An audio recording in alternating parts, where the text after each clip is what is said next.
The following is a production of FSN, where Northwest fans come first.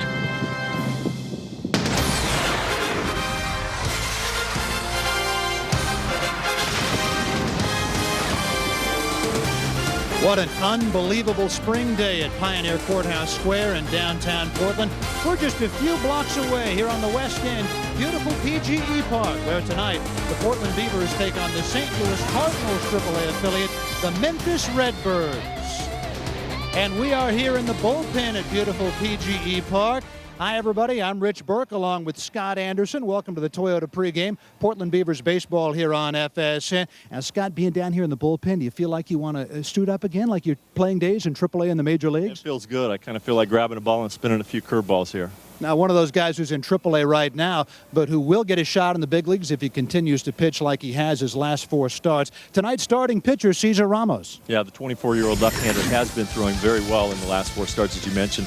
A lot of that success is dependent upon his breaking ball, and being able to throw that for strikes with good depth. It's setting up all his other pitches. Everything seems to be much more sharp now, and he's really building on that right now. Now, it's pretty warm out here. It's been a long open. How you feeling? I'm a little hot. It might be time to bring in the big right-hander.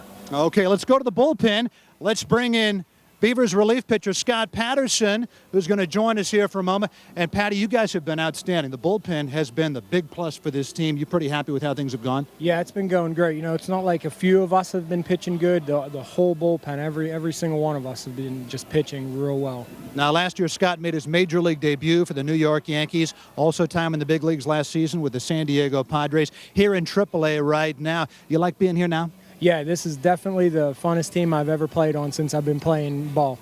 Well, we'll talk to you a little bit more about it. Say about the third inning. Can we talk to you about life in the bullpen and how you prepare for a game? Yeah, sounds good.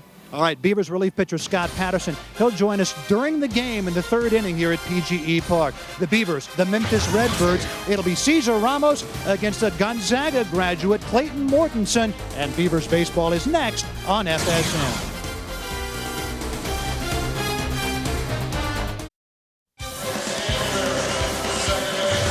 There's a Beaver fan out on the exercise deck of the Multnomah Athletic Club, high above the playing field, right field down the line here.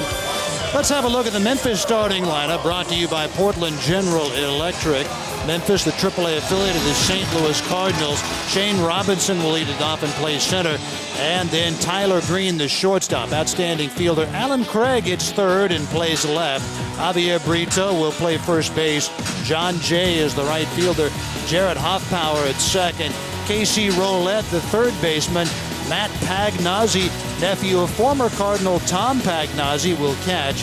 And batting ninth, the pitcher, Clayton Mortensen. The Beavers have Kyle Blanks in left. This is his 10th game out there, and so the experiment continues.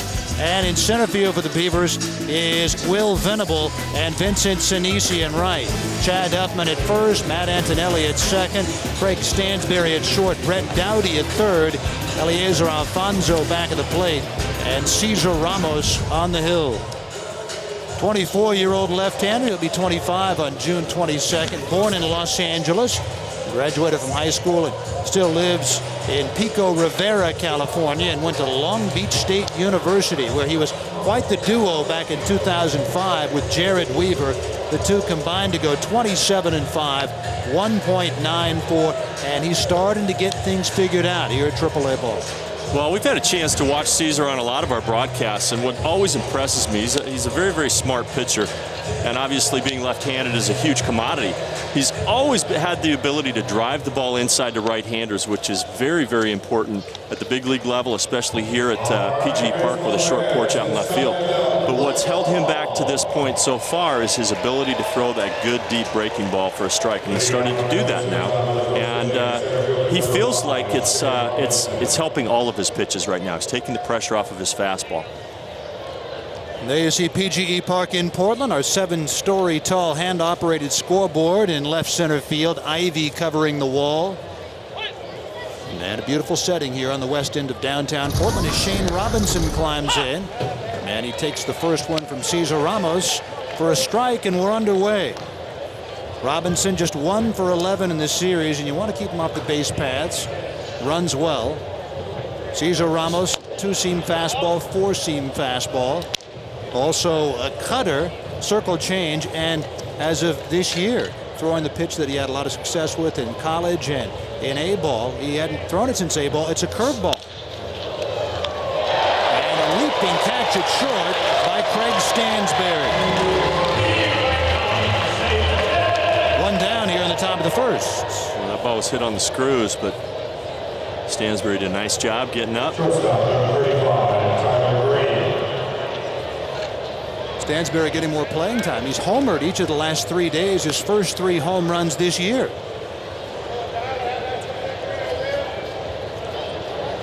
Beavers have done a nice job last few days, playing a lot of long ball. Now, how about these two teams coming into this series?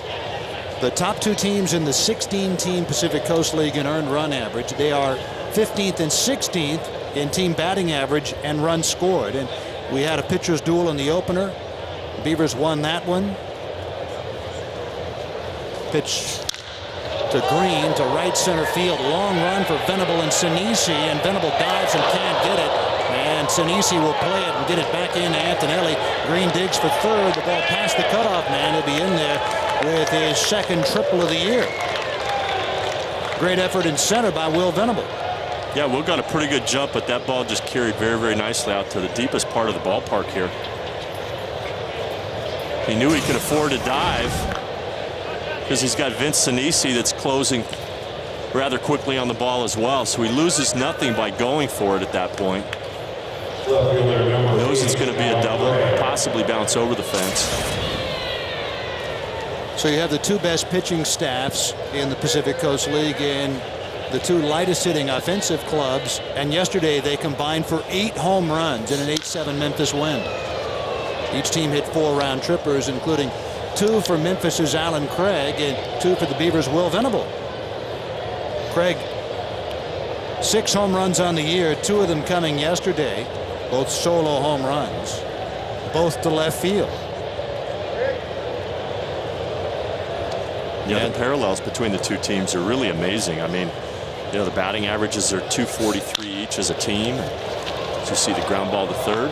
Infield was back. It gets the run home, and Alan Craig picks up his 19th run batted in. And it's 1-0 Memphis here in the top of the first. Generally, you're going to see third baseman playing deep on that, kind of concede the run. You want to get the outs early in the game. But the comparisons between the 2 teams are really uncanny. Memphis at 23-21 with a 3.7 ERA, and Portland at 24-23 with a 3.74.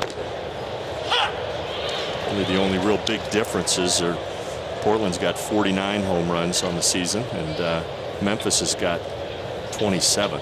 Memphis has a lot more stolen bases than the Beavos do. Pretty indicative of a St. Louis team, always known for drafting speed. Organization preaches putting it in play, hitting it on the ground, beating it out. Now 1-2 on Javier Brito. Brito, formerly in the Diamondbacks chain, was a free agent signee by the Cardinals just last month. Both he and the Beavers catcher Eliezer Alfonso are Venezuelan. There's Alfonso, very animated player. He is constantly talking to his pitcher, talking with the umpire. Oh, and you know he's having a conversation with Brito as well. And Brito strikes out. A triple and a ground ball for a run. Memphis is on the board first. And at the end of half an inning, the Redbirds won. The Beavers coming up.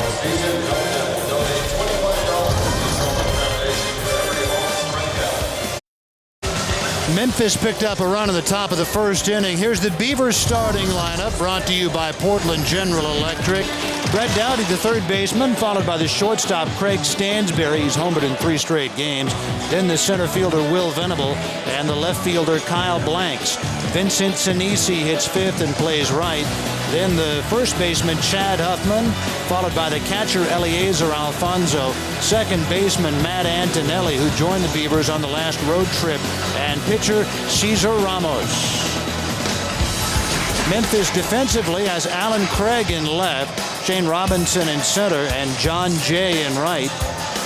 Javier Brito at first, Jared Hoffbauer at second, Tyler Green at short, Casey Roulette at third with Matt Pagnozzi, Tom's nephew, back at the plate. And on the hill, 24-year-old right-hander Clayton Grant Mortensen. He is a Northwest kid, about as far east as the Northwest goes. He is from Rexburg, Idaho. It's about a half hour north of Idaho Falls. Not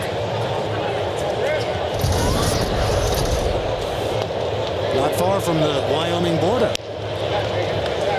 And you can see starting him off with that 91-mile-an-hour sinker, and he gets a lot of ground balls with that sinker-slider combination.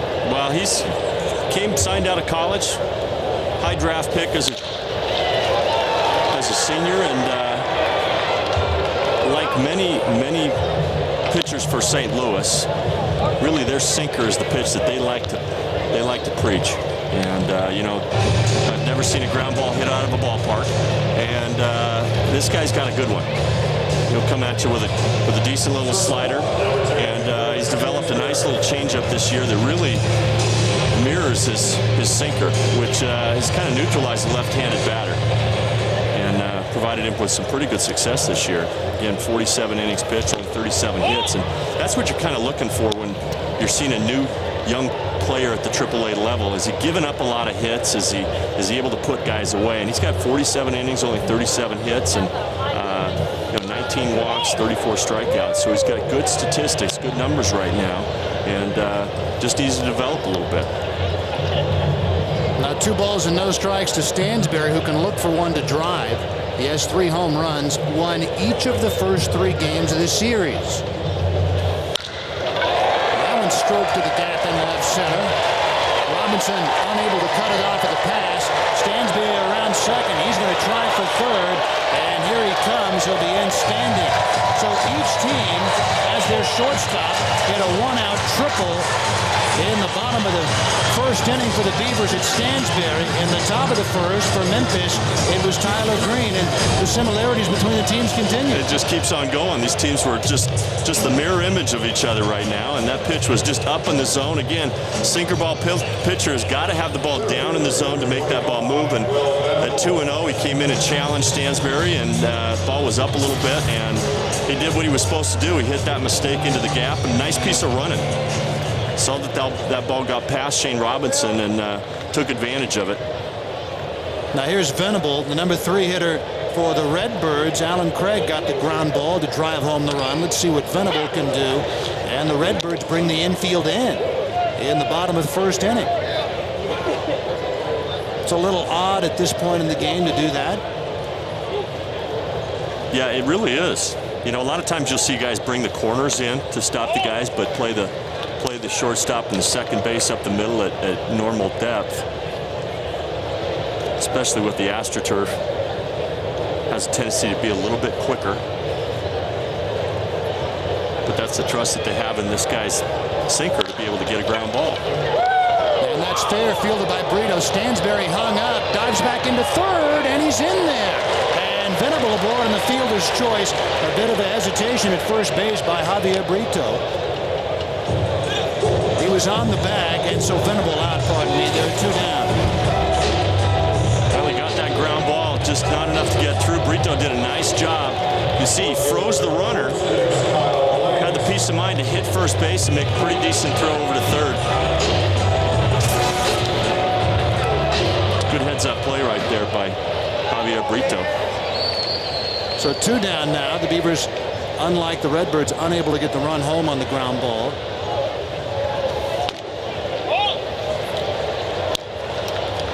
You know, that ground ball hit any other place right there, and Stansberry's probably got a chance to just kind of trot in, but Brito's momentum took him right to the bag. Now 1 ball and 1 strike to Kyle Blanks. 259 with 9 home runs. been a little bit tougher for him in May than in April. And part of that might be learning a new position, playing left field for the first time in his career.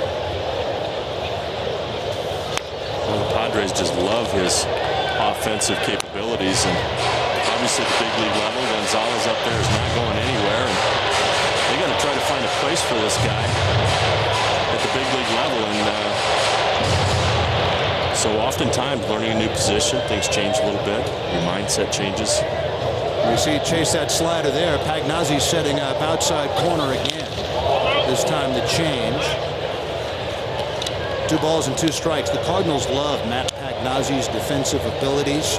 Pagnazzi, 26 years old, the nephew of longtime Cardinals catcher Tom Pagnazzi. He was with St. Louis late 80s and throughout the 90s. And Tony La Russa and Dave Duncan, the manager and pitching coach for the parent Cardinals, they love what Pagnazzi does back at the plate. Well, certainly he's got the pedigree. I played against Tom many, many years, and he was always just a very, very heads-up catcher. Called a great game. Great defensive catcher. But he knew how to manage a staff and call an excellent ball game. The payoff to Kyle Blanks. And he got him. So the Beavers unable to bring Stansberry home after his 1-out 3-bagger. We played one here at PGE Park on this beautiful Thursday evening. Great pitch by Clayton Mortensen. 1-0 Memphis. 1-0 Memphis going to the top of the second inning. There's Beavers relief pitcher Scott Patterson. He'll be our guest during the 3rd inning here at PGE Park. Unlike a lot of relief pitchers, he doesn't stay down in the bullpen in the early innings. He stays in the dugout, and he does his homework as much as any relief pitcher out there. Loves to study the hitters, and we will chat with him come the top of the 3rd. Meanwhile, top of the 2nd, John Jay, Jared Hoffpower, Casey Roulette. So far, so good, Scott. You know, we did 3 games on radio here. And not once have I called John Jay, John. The former Oregon State head men's basketball coach, now down at Cal. That took me about a year to get used to. Yeah. With Jay John. Now we got John Jay. John Jay. No relation, by the way, to former major leaguer Joey Jay. So if I can get through this one without calling him Jay John, I'll be fine. You're pushing it right now. I hadn't thought about it until now. Sorry. 2-2 to John Jay. John Jay, the first Chief Justice of the Supreme Court.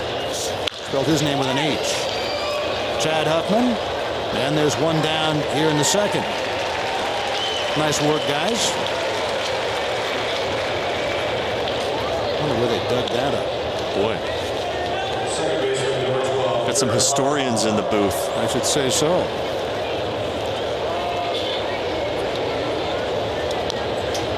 There's Chris Maloney, the manager of the Memphis Redbirds. 3rd-year manager here, so he's got some experience with AAA. And he understands the role these teams play. Our Esurance quote, and there it is, words of wisdom from Chris Maloney. The queen bee needs some honey. You got to give it to her, and that's why these teams are here. They've had a number of players called up 6 within a 6-week period, including a couple of guys back down here now. Yeah, we talk about it all the time. That's the nature of AAA, and you know, each organization has a little bit different philosophy, but on how well they, you know, are willing to bring kids up and send them back down, and some organizations like to bring these guys up. You see Hoffpower walking there. Other organizations bring guys up, put them in the lineup right away. Other organizations put them up, and a lot of times those guys will sit. But regardless, it's a difficult thing for managers at the AAA level because the rosters change so frequently. Here's Casey Roulette, the 3rd baseman. Hoffpower stolen 1 base, been caught 1 time in 29 games. Ramos has a pretty good move. 0-1 to Casey Roulette. That walk to Hoffpower, rare for Ramos, and particularly lately. In his last 4 starts, Ramos' ERA is 2. There's 5 walks in 27 innings. 3 starts ago in Oklahoma City, he didn't walk a hitter, and he went to 3 balls in the count only once in an 8-inning complete game 2-1 loss. And a 2-1 loss, and that's one of those scenarios too in a close game. Oftentimes as a pitcher, that will keep you sharp when you know you've got to focus and you've got good stuff, and having it be a close game actually helps maintain that edge. And clearly that kind of got him started on the roll that he's on right now.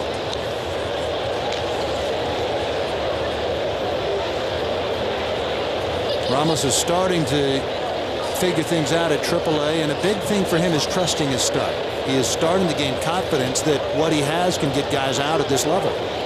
Well, it does take time. I mean, he had a curveball in the past, kind of went away from it, went to a slider. And we talked about that. You know, he's always been a confident pitcher with his fastball, being able to throw inside in this situation as we talked about it. See him starting all the way over on the right-hand side of the rubber. A little bit unusual for a left-hander to start on that side, but it allows him to have more drift on his sinker away to right-handers. It allows him to bury that breaking ball inside to right-handers. Chad Huffman, Matt Antonelli run out of room down near the Widmer Pub, our barbecue area here. And it's 2 balls and 2 strikes on Casey Roulette. I was talking with Beavers pitching coach Glenn Abbott before the game about Ramos, and he said one mechanical adjustment he's made is he is staying underneath himself better, and that means he's not losing his balance, and he's finishing better, and so he's able to throw more strikes down in the zone, and that's why he's getting a lot of ground ball outs. Yeah, Caesar was saying that aside from being able to throw the breaking ball more consistently with depth, and we talk about depth meaning it's breaking down and in across, kind of on a 45-degree angle, and that's the kind of breaking ball that he needs. But also what it's done is when you talk about staying within yourself, it's a firm front side. You'll hear people talk about that quite frequently. It's a firm front side, and it allows him to be a little bit shorter with his fastball and really get late movement. He came fastball last time. Let's see if it's changed here. It was a fastball lined into left for a base hit for Casey Roulette. They're 2 on with 1 out. Well, you'll see him come inside like that pretty frequently. But that ball was up just a little bit. Roulette was able to get decent wood on it. Didn't drive it too bad, but enough to fight it off out to left field.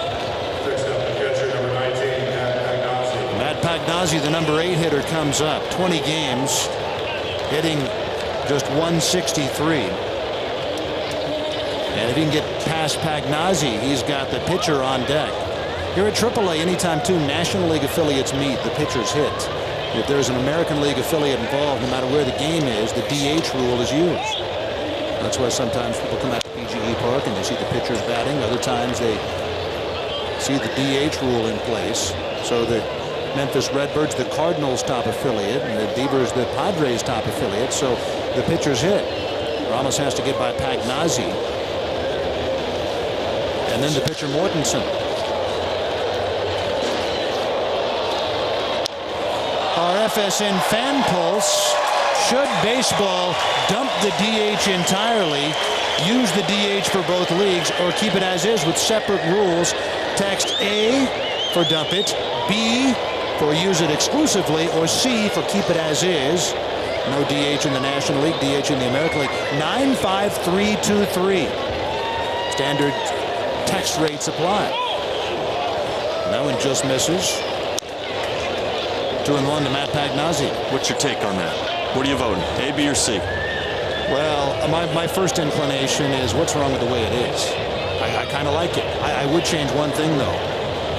But if you ask me for real, I'd say get rid of it entirely. I love the game so much where the pitchers hit. To left field for the lower half of the scoreboard. It's out of here. Matt Pagnazzi smokes his 2nd home run this year. And it's 4-0 Memphis in the top of the 2nd. Well, that ball got out in a hurry. I was noticing Matt at BP today, and he's got very, very strong hands. Ball has that extra jump off the bat. Let's see, here's the offering. Up and out over the plate and not where you want to miss the ball.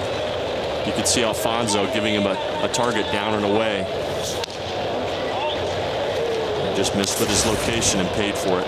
Now the 1-1 pitch just missed. The count was 2-1 and not 1-2. How much of a difference did that make? Well, obviously you still have to be aggressive in the zone, but you have to make a quality pitch regardless of the count at that point. Ramos has given up more than 3 runs only one other start this year. He gave up 6 in a start back on April 25th at Salt Lake.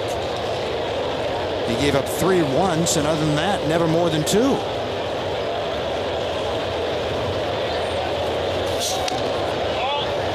You know, with Mortensen on deck, you look at the situation and you say, well, maybe I'm going to pitch a little bit more careful.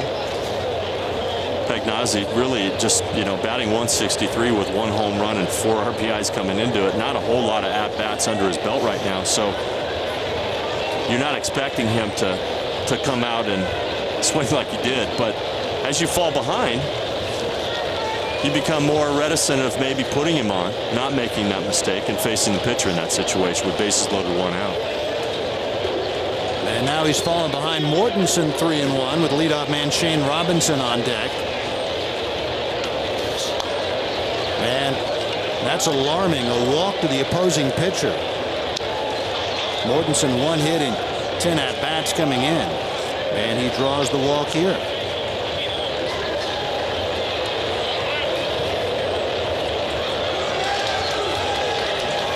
Wade Yamasaki, the trainer for the Beavers, manager Randy Reddy, coming out to check on Cesar Ramos.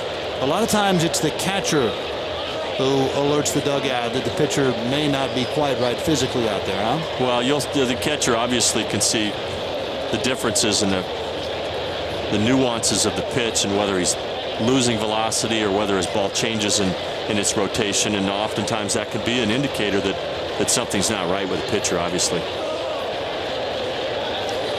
Cesar Ramos never missed a start last year with the Beavers. He was in the rotation the entire season. He has been in the rotation without missing a start the first 2 months this year. He's a 5th-year professional, and he has never missed any time to injury, going back to when he began his career in the Northwest League in Eugene in 2005. And he's coming out.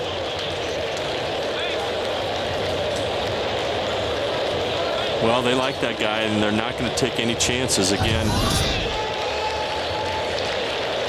they're going to always err on the side of caution. You got a prospect left-handed starter. Those are like gold in the big leagues, and so they're going to handle him with kid gloves here. Josh Banks will come in and replace him. Matt Pagnazzi hitting a 3-run home run off Cesar Ramos, and then Ramos having to come out because of injury. And we're in the top of the second. It's 4-0 Memphis. We'll be back in a moment.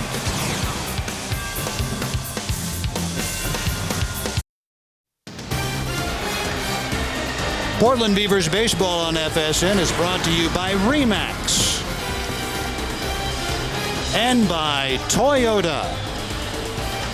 We're back here at PGE Park. It's 4-0 Memphis. 1 on, 1 out, top of the second, and Josh Banks coming on to replace Cesar Ramos, who had to leave because of an injury.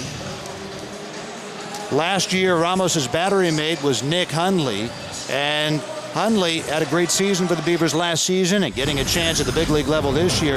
This is last year. June 26th against Colorado Springs.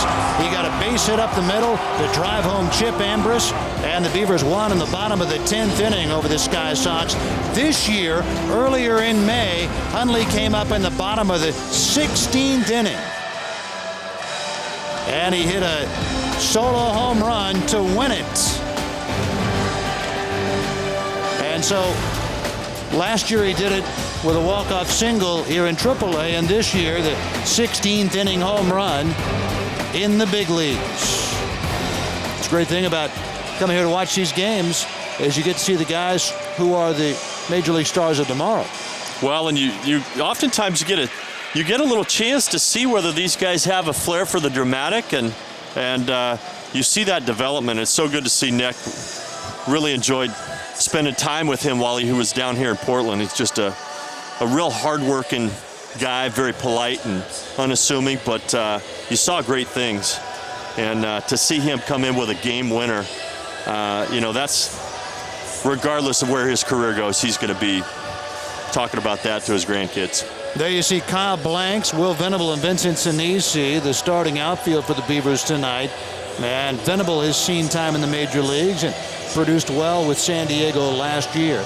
Kyle Blanks, considered by many the top prospect in the organization, the guy on the left, and he's learning to play left field because the Padres' best player, the major league leader in home runs, is their first baseman, Adrian Gonzalez. So Blanks at 6'6", 285, playing in his 10th game in left field, and he's handled himself fairly well out there.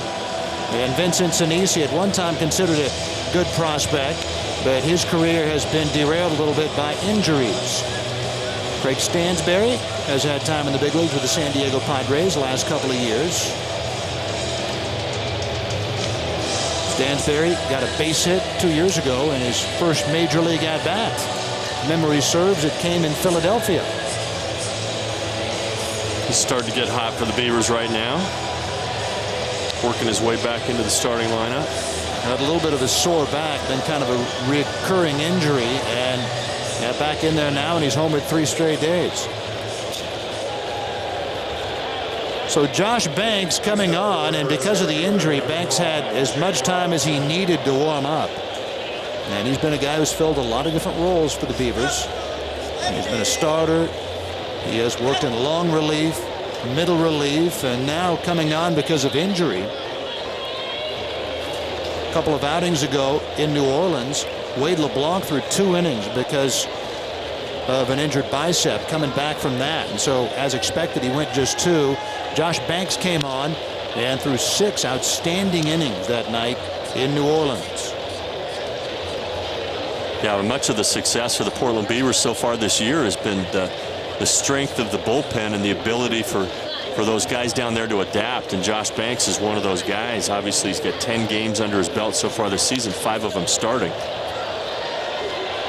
And you see Shane Robinson fouling off the off-speed pitch. Banks will throw just about anything at you. Fastball, curveball, slider, changeup, and he throws a splitter. And we saw him on a game last year on an FSN telecast where he had 10 strikeouts in one game, a lot of them on that split. The pitcher Mortensen going, Banks down to Antonelli, and a balk has been called. So the pitcher Clayton Mortensen going down to second, and a balk called on Josh Banks. Shocked perhaps that the opposing pitcher was going. Pretty athletic move right there by Mortensen. Picking his spots, obviously. Banks coming in, trying to establish his rhythm in the fastball, not really giving the runner on first base any real credit. And you got to like to see that pitcher showing some athleticism, taking advantage of a situation there. I'll just bet you that Mortensen's out there thinking to himself, hey, forget about the balk. Disregard that. I stole the base. I want the bag. Absolutely. Did you ever steal a base? No. No, I didn't. Now 2-1 on Shane Robinson, the Memphis leadoff man. Lined out to short his first time up.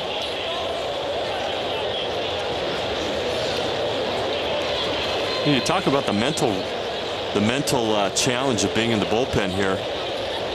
And you've got Cesar Ramos, who's out starting, who's been lights out the last 4 games. And as a bullpen, you kind of come to the ballpark thinking, hey, Cesar's on a roll. It might not be my night to get any work in. And mentally, you're always prepared. You tell yourself, hey, listen, anything can happen. But you kind of take onus of who's going to be out on the bump and who's starting that game, and whether this guy, we know we're going to get 6, 7 good strong innings. Might not be my night to throw. And then all of a sudden you're in the game and you got to turn it back on real quick. And sometimes there's a period of adjustment. And ball forward is Shane Robinson. So Banks walks the leadoff man. That brings up Tyler Green, who tripled the right center his first time up. Let's have a look at the results so far of our FSN fan pulse question. 47% kind of agree with me, and they say keep it as it is. But here's the change I was talking about. When there's interleague play, they should use the National League rules and American League parks and vice versa, so that the fans in those stadiums, they get to see how it's done in the other league. That makes sense? I like it. One little wrinkle to it. I think that's good. You know, I think it's one of those things. I like interleague play.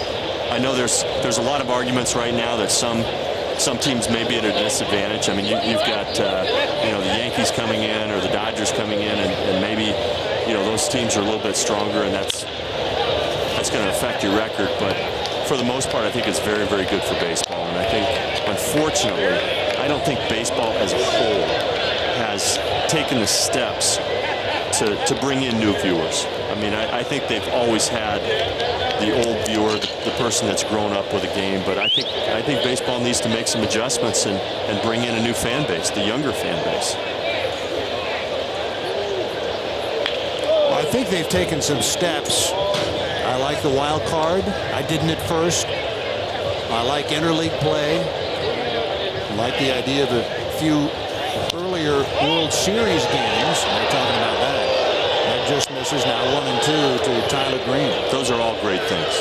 Those are all great things. I think what Major League Baseball needs to do, though, is there are some incredibly talented and gifted players that are very, very marketable, very intelligent, with great wit, and I think that they need to go out and really put together a marketing plan with players from various leagues. Green chases one up and out of the zone, and there are 2 down. I'm with you. Ryan Howard. There's so much Ortiz. talent. There's so much talent. You could go out there, and if you got, you know, a Wyden and Kennedy, get a Wyden and Kennedy to come out and put together a marketing plan with commercials with players from various teams. I just think that you know, Major League Baseball needs to kind of infuse it with some youth and some humor. So Josh Banks trying to keep the wheels from coming off entirely here. The Beavers already trailed 4-0 earlier in the inning. A 3-run home run by the number 8 hitter, the catcher Matt Pagnazzi. And then after pitcher Clayton Mortensen walked on 5 pitches, Wade Yamasaki, the Beavers trainer, manager Randy Reddy came out, and Cesar Ramos was taken out of the game. Josh Banks hastened from the bullpen, walked Shane Robinson, then struck out Tyler Green. Now, Banks is no youngster. He's got time in AAA. A couple of years at very good seasons for the Blue Jays Syracuse affiliate, going back all the way to 2006.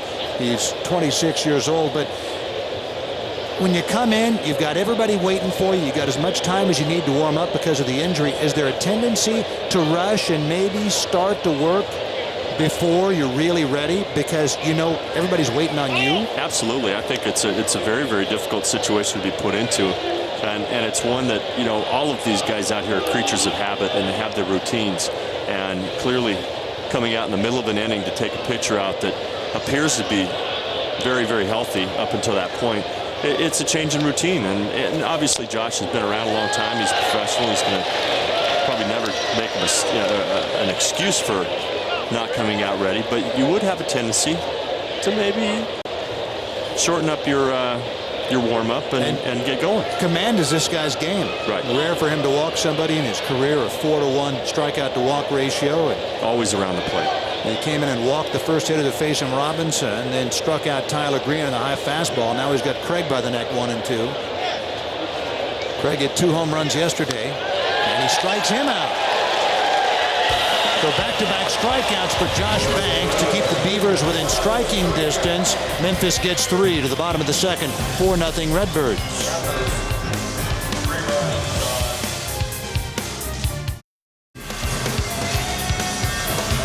.4-0 Memphis going to the bottom of the second. Hey, the Portland Timbers, along with the Timbers Army, return to FSN next Thursday for United Soccer League matchup with the Montreal Impact. Live action from here at historic PGE Park gets underway at 7 p.m. right here on FSN and FSN HD. Gresham natives playing for both the Portland Timbers and the Portland Beavers. Josh Cameron of the Timbers from Centennial, Mike Ekstrom from Barlow High School.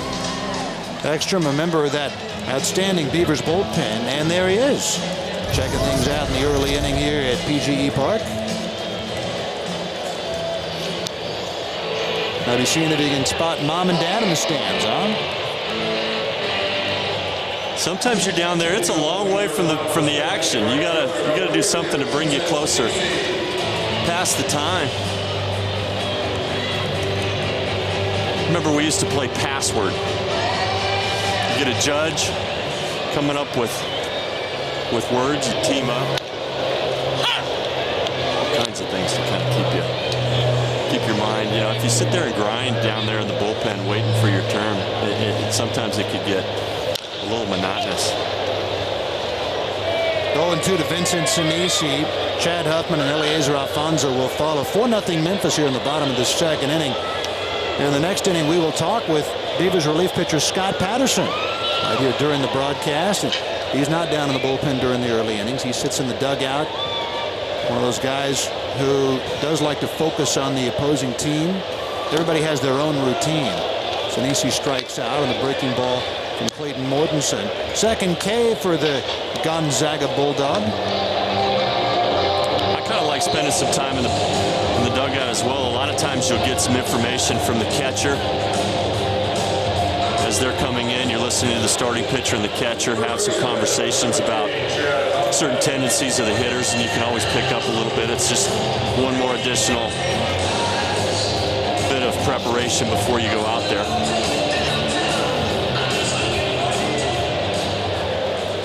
There's Scott. We'll chat with him starting in the top of the third inning. Now Chad Huffman, 259, 9 home runs, 24 runs batted in. It's been feast or famine for Huffy in the series. 4 for 12, but has struck out 4 times.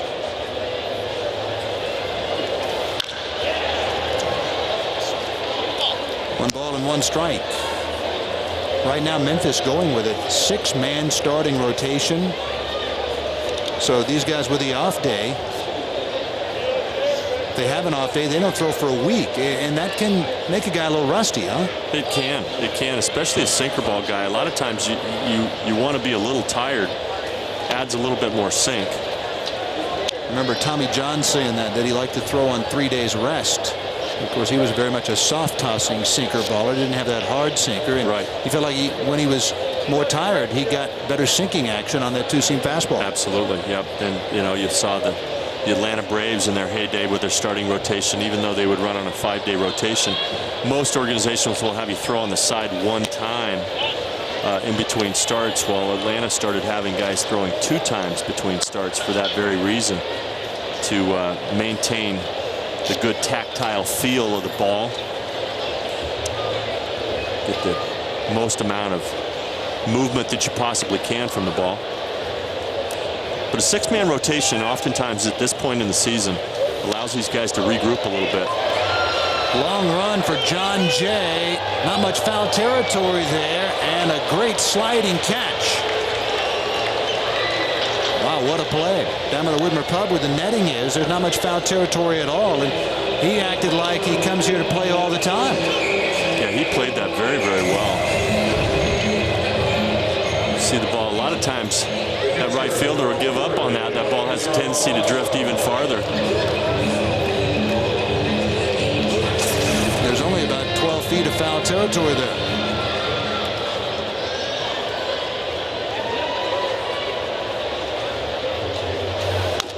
Eliezer Alfonso 2 days ago hit a grand slam in the bottom of the 6th inning to snap a 2-2 tie against Memphis. Beavers won the first 2 games of the series 2-1 and 7-2. They lost yesterday 8-7. And Fonzie's been on a tear. It's just fun to watch him play because he is so animated about everything. He's the only guy I've ever seen when he wants time, he doesn't signal to the umpire. He holds up his hand to the pitcher. like he's playing wiffle ball in the backyard. Hey, hold up, buddy. Just let me dig in here a minute. Yeah, I'm always entertained by Eleazar when the pitcher's not throwing well and not showing command of his pitches. Oftentimes you'll see Eleazar throw the ball back to the pitcher a little harder than the pitcher's throwing it into him. A little snap on the ball and just sending a subtle message to the pitcher to wake up and bear down a little bit.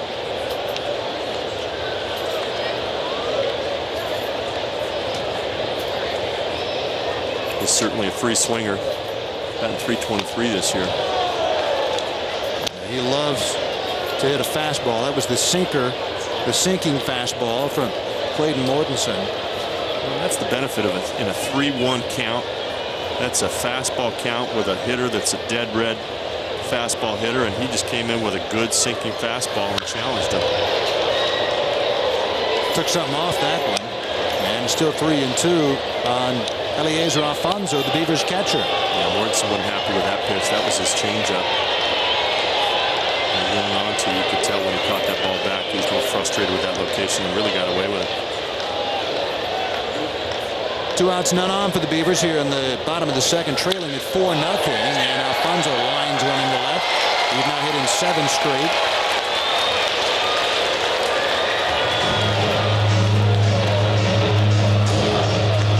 So Mortensen goes with back-to-back changeups, it looks like.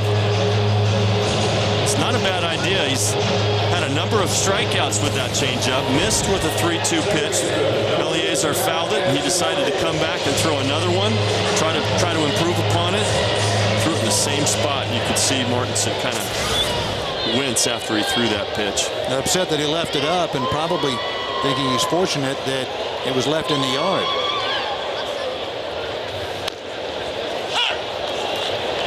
Now 0-1 to Matt Antonelli.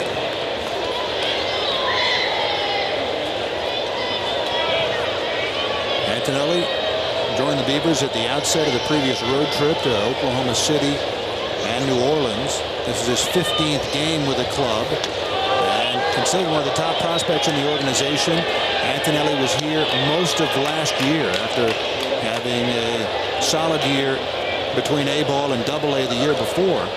And last season, we talked about it so much, how much he struggled. At the end of July, he was hitting 196. In August, he hit 290, and then got called up in September and spent most of the month as the Padres' starting second baseman. Spring training this year, he injured his knee and missed the first 5 weeks.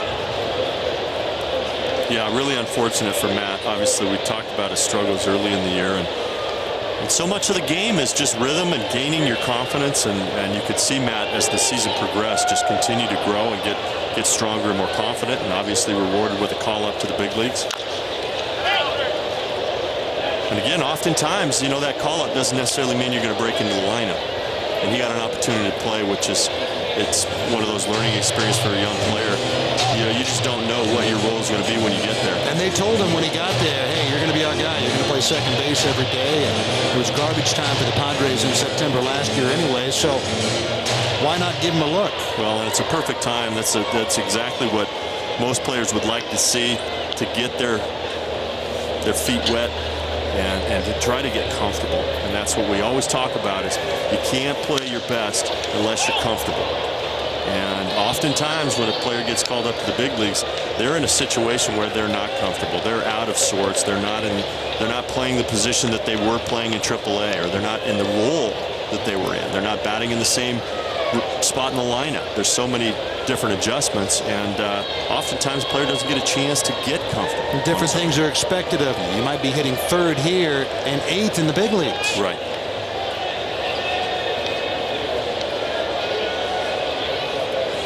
Another 1-2. And we saw that last night with Will Venable. Hit a home run to left, hit a home run to right, came up late in the game, first and second. And manager Randy Reddy gave him the bunt, right? Trying to sacrifice him over. A lot of people would say, well, why are you letting a guy who's got 2 home runs, why are you bunting him? Well, the reality is you know, Will Venable is a great player, but in the big leagues, he's probably going to have to bunt in that situation. Yep. 2-2 to Antonelli. Missed with a slider last time. And that Edwins to deep left center field. Allen and Robinson back. One hop up against the fence. Alfonso chugs to third, and he gets stopped there, or stops on his own. And Alfonso pinwheeling his arm around his shoulder. And I think he misread what Randy wanted him to do. I think Randy wanted him to go. And he stopped at third, and he was about to blow a gasket anyway. Kind of reached out, and Randy kind of held him up. Do you think he held him up? I think, well, no. I think at that point, by the time Eliezer got to third, you see the pitch, it's just a nice stroke, ball out over the plate. No, I think they knew the ball was dead at that point, so he was going to reach out and hold him up, but I don't know if Eliezer knew the ball was dead.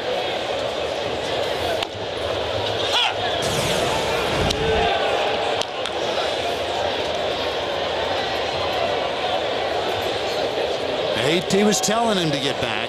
Yep.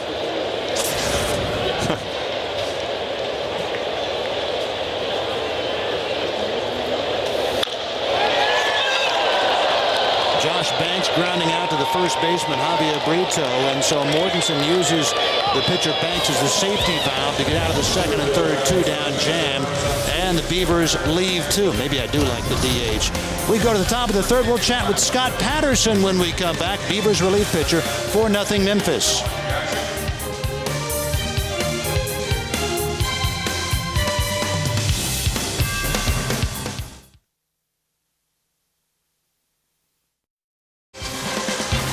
Top of the third inning, Memphis leading the Beavers 4-0.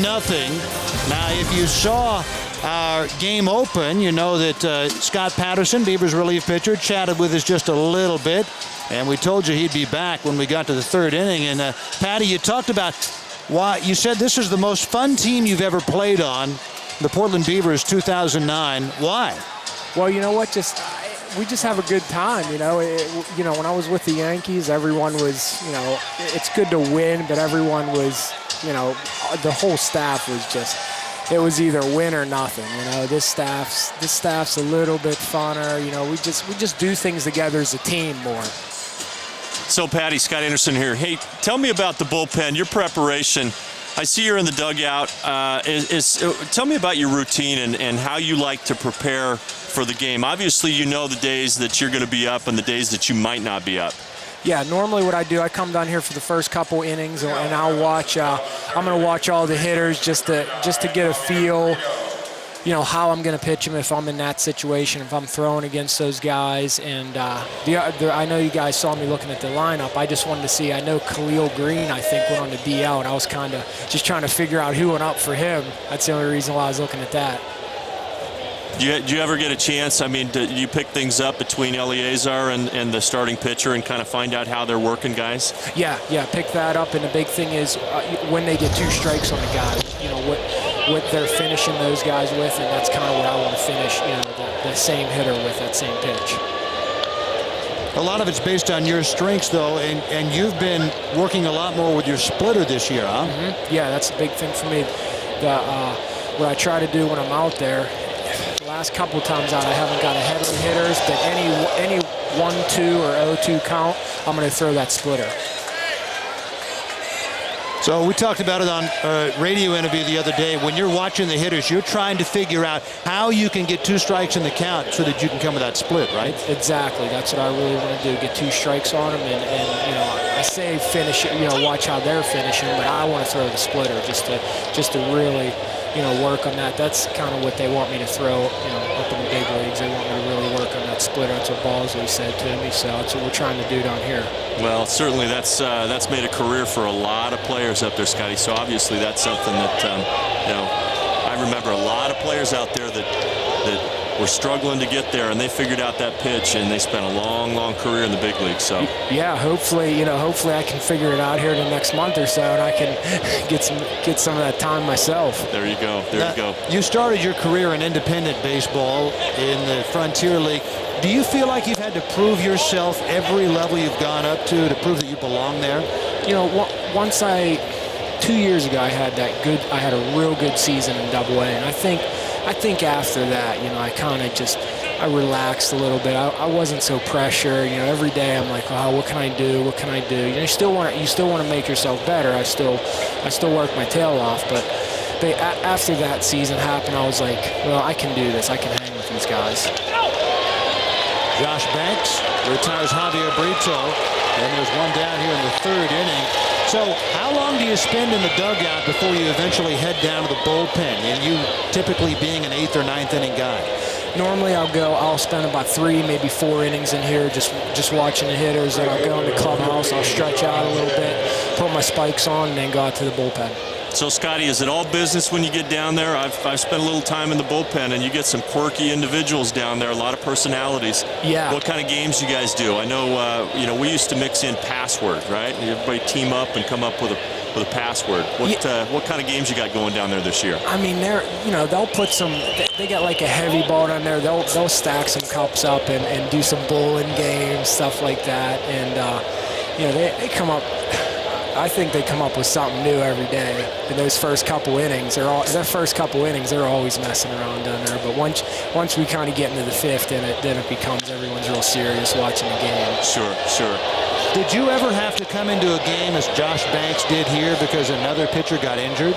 Last year was my first year in big league spring training with the Yankees. I came in for Jeff Karstens. He hurt his calf muscle, and I came in like the 5th inning, and I had to face Xavier Nady with a 3-1 count. Wow. And I didn't want to walk him. I threw one fastball by him, and I threw the next fastball, and he hit it 106 mile an hour off the middle of my back, and it went to A-Rod, and A-Rod threw him out. Oh, that left a mark. That was my last time, and luckily I wasn't hurt too bad from it. I actually came out the next inning and got 3 quick outs. So. Wow. Well, Josh Banks doesn't walk many. He came in, walked the first hitter to face him. And I'm not saying this is the reason why, but as a pitcher, when everybody's waiting for you, and because of injury, you have as much time as you need to warm up, is there a tendency to try to hurry and maybe start the game again before you're ready because you know everybody's waiting on you? I know the only time when it happened to me last year, I felt like all eyes were upon me in spring training. I mean, there was a lot more people than here. And there's a pretty good amount of people here now, but I rushed myself really bad. Actually, before they called me out, I was trying to get warmed up real quick there, and then I got yelled at by the umpire to come out. So, I mean, I was really rushed. So I definitely know what he went through warming up there. Past a diving Chad Huffman and down the line. Vincent Sinisi gives chase. John Jay to second. Sinisi into the cutoff man Stansberry and a 1-out 2-base hit for the Memphis right fielder, John Jay. So tell me your studies so far, what you've seen over the last 3 days from that guy, John Jay, who just hit the double. What kind of hitter is he from what you've seen from the dugout? He pulls everything. So if you can really keep him hitting it to the third base side and going the other way with it, you got a real good chance of getting him out. Whatever you got to do so he can't so he can't hit the ball out in front of the plate. So how do you do that? I think a lot of pitches away, and when I pitched him, I came into him, but I made sure it was a ball the other day. I made sure I threw it in far enough where there was nothing he could do with it, and then I went back away with it, and he just rolled over, I think, to first base. I think we almost got a double play on him. And you have to be able to do that. Even though you don't want to throw him anything on the inner half for a strike, you got to keep him honest, otherwise he might be able to pull that outside pitch, right? Exactly. You got to keep him honest. That's why every once in a while, if I go 2 pitches, I figured with him, if I went 2 pitches away, I would definitely go a pitch in just to make sure he wasn't looking that way, looking outside and cheating on me. To Sinisi and right, and there are 2 down. Jay not going anywhere. Sinisi fires it into his former Rice University teammate Stansberry. Oh, I didn't know Sinisi went to Rice. Yes, he did. He and Stanzi played in the College World Series there. They won it. Did Sinisi play? Did he play first base in college? Yes, he did. Okay, I thought that was him. Okay, I can remember. I can remember just about anything with baseball. I can't remember anything else in the world. But you do remember baseball. You remember the College World Series back in 2003, huh? They had Neiman, Towers was the other. They had the big 3 there. They had another pitcher who was taken in like the first round, I think. I mean, it's not like you were there. You went to West Virginia State, a Division II school. Yeah, but I remember the games. I remember watching them on ESPN. Antonelli to Banks. Well, Patty, we really appreciate you coming on. Okay, well, thank you so much for having me. Okay. Good luck, Patty. All right, we'll see you guys. Beavers relief pitcher Scott Patterson, a double and nothing else. We go to the bottom half of the third inning, and it's 4-0 Memphis.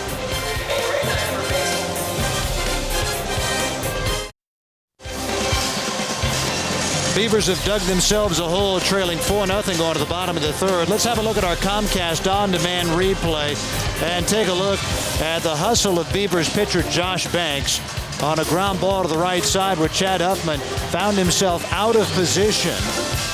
And he got out of the way, vacated the area, and Banks got over there. There are a lot of pitchers who, on a relatively routine ground ball to the second baseman, might have stayed home, and they would have lost a chance at an out. Well, you know, you do it over and over and over in spring training. And any ball to the right side, especially with 2 outs, you should be breaking to the line to read that. Should be an automatic situation. And obviously, if it goes to first base, you're going to run to the line and then kind of run up the first base line. But with second base, you don't have that time. You've got to go directly to the base. He did a nice job, got himself set, found the bag, and then received the ball. Brett Dowdy will lead it off for the Beavers, then Stansberry and Venable. If anyone's aboard, the cleanup hitter Kyle Blanks. Portland trying to get off the mat, trailing at 4-0. First basemen are taught that if the ball is hit to your right, if it's hard, go get it. If it's not hit hard, let the second baseman take it. Chad Huffman, because Kyle Blanks is playing in left field, Huffman's a little bit out of position, although he has some experience. And let's take a look at it here. It's to his right, hits softly. He should have gone to the bag. And that's what necessitated Banks having to cover first base. Right. Well, you said it. Huffman's not usually playing first base, but Randy Reddy's got him in the lineup. He's having a pretty good offensive year with 9 home runs. So you got to see that offense in the lineup and put them in positions that they might not normally play. He had played a little bit of first base in college and some in spring training, and he showed that he has pretty good hands over there. 3-1 on Brett Dowdy. Rounded his short his first time up. Diving try by Huffpower. It's into center. Beavers have their 4th hit. Done a nice job there. Mark your calendars for Saturday, June 6th and Sunday, June 7th for Youth Baseball and Softball Weekend. The first 1,903 kids aged 12 and under will receive a youth batting helmet courtesy of Remax. Plus, Sunday, June 7th is an American Family Insurance Kids Sunday. Kids can eat free as long as they get here before the first pitch. Participate in a game of pregame catch from 1:15 to 1:45 and run the bases after the game. Free hot dog, chips, and drink. Just got to get here before the first pitch. For kids 12 and under, not bad, huh?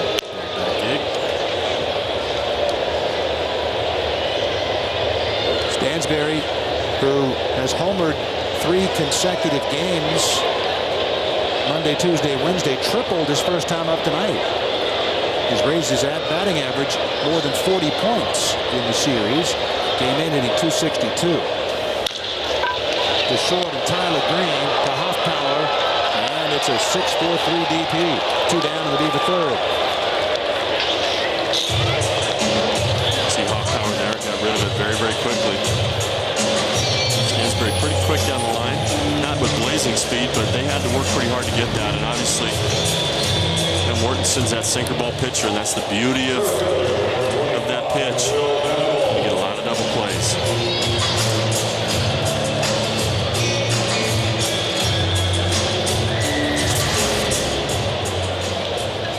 Tyler Green, slick fielding shortstop, and spent time in the major leagues with the St. Louis Cardinals earlier this year. Made his big league debut.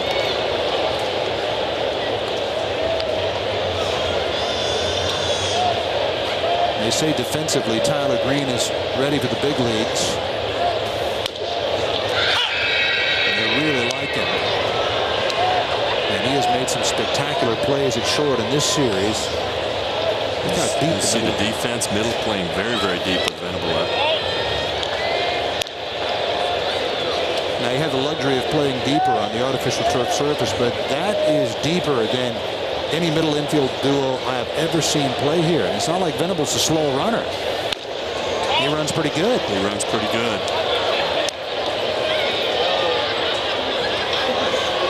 The advantage of this is obviously if it's hit on the turf, both of those guys out there in the middle infield have pretty good arms. They can get the ball there, but take away that little line drive. For Jared Hoffpower, who had him played perfectly, and the side retired, a base hit and nothing else.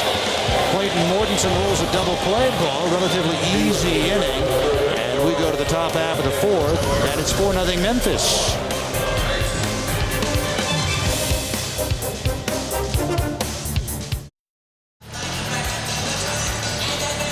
A Miller Lite Thursday here at PGE Park. Discount beverages for all, and it is Portland's party place on Thursday nights out here, and that is the line. People waiting to get into the Widmer Pub and Grill, the barbecue area down the right field line here, and it is packed wall to wall. Josh Banks here in the top of the fourth inning will face 8, 9, and 1. Pagnazzi, Mortensen, and Robinson. Pagnazzi, the biggest blow in the game, a 3-run home run on Cesar Ramos in the second inning. Ramos, after walking the next hitter, the pitcher Mortensen, got lifted from the game because of injury, and as yet we don't know what it is. 1-1 strike to Matt Pagnazzi. His Uncle Tom played in the major leagues with St. Louis for 12 years. Late 80s and throughout the 90s.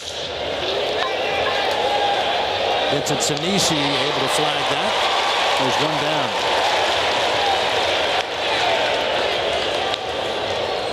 Beavers play in the North Division of the Pacific Conference. 16 teams in the league, 4 divisions, 4 teams each, and you can see the Beavers division is outstanding. Colorado Springs, the Rockies affiliate, is on top. Salt Lake, the Angels affiliate, a half game out. Tacoma, the Mariners affiliate, 2.5 out. Then the Beavers above 500, though in 4th place, 4 games back of first place Colorado Springs. And here we are, tonight's game.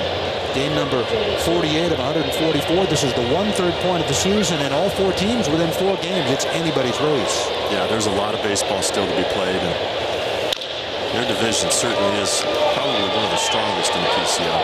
Brett Downey throws out the Memphis pitcher, Clayton Mortensen, and they're 2 away. And Salt Lake City seems to be always at the top of the standings. Yeah, the Angels supplied Salt Lake with good talent seemingly every year, and they have won the division 3 consecutive years. Beavers last won the division in 2004. Meanwhile, Memphis plays in the North Division of the American Conference, and they're 23-21, a game and a half back of first place Nashville.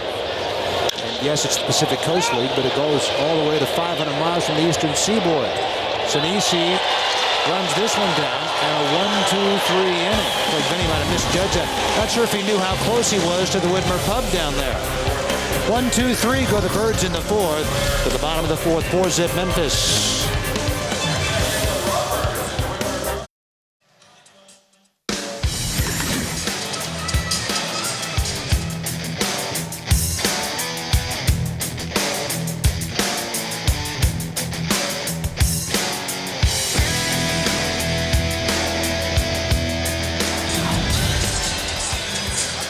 Nothing Memphis on a Miller Lite Thursday out here at PGE Park.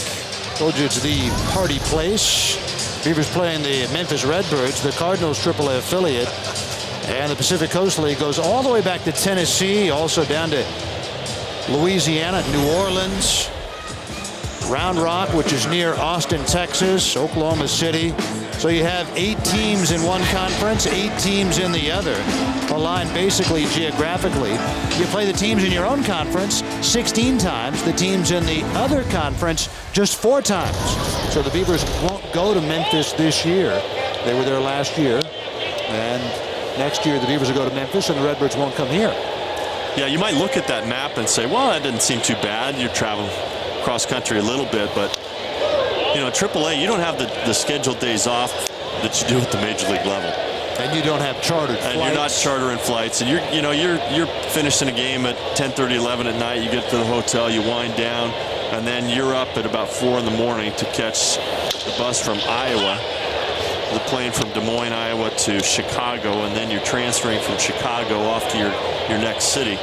And so that travel that the Pacific Coast League offers these kids is really difficult. That'll drop for a hit for Kyle Blanks in front of John Jay.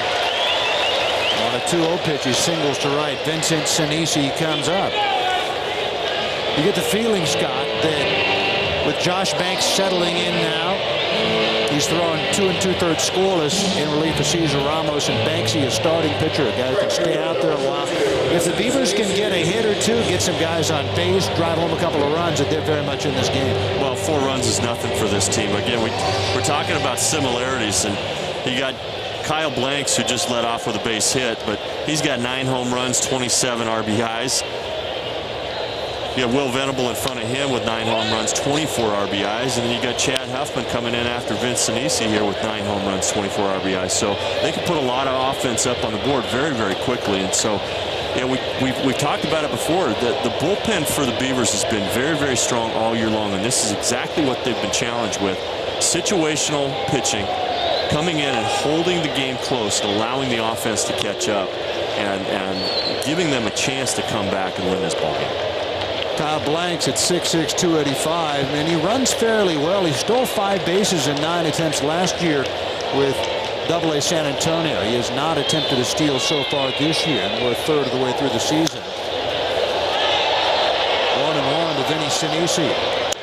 I know you were here for all but just 3 of our 20 telecasts last year. Were you here when Vinny Sinisi's dad, Vinny Sr., was here? I was not. I missed that game. Yeah, okay. Well, we had Vinny Sinisi, his dad from Houston, who's a realtor down there, and his tagline on his business card. I'm ready. This is going to be good. It's Sinisi name to remember. It's Sinisi name to remember. It's Sinisi time to hit a line drive to right. The third goes Blanks on a single by Vinny Sinisi. And they're first and third. Beavers have the table set, and they have Messrs. Huffman, Alfonso, and Antonelli coming up. Nobody out.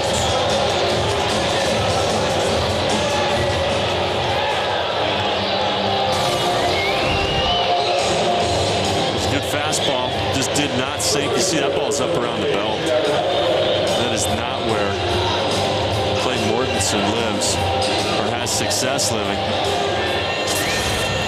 Mortensen won his last start in Tacoma 6 days ago.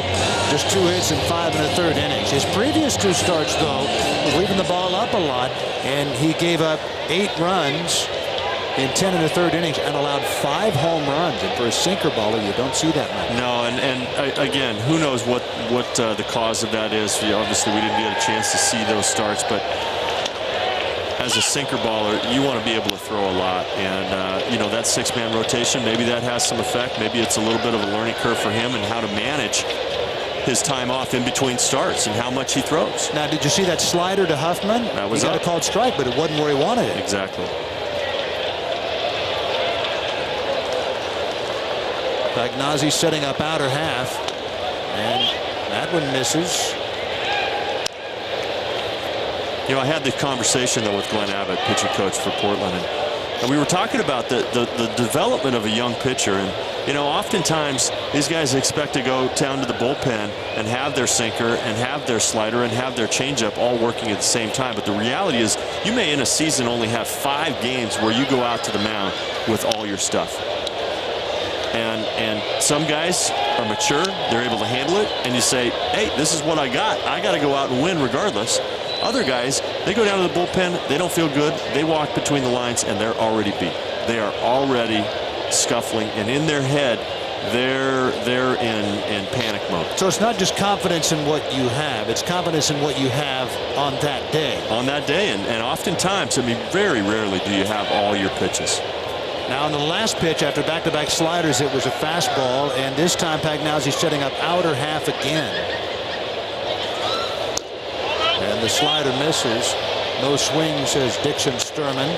A better location there, but not the real good bite that you need. One thing I love to do when watching on TV or coming out to a game is watching the catchers set up. And when you've got what Mortensen has, the sinker and the slider, you can oftentimes tell before the pitch is made by where the catcher's set up.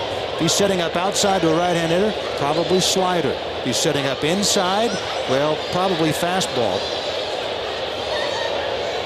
Setting up inside here for that sinker.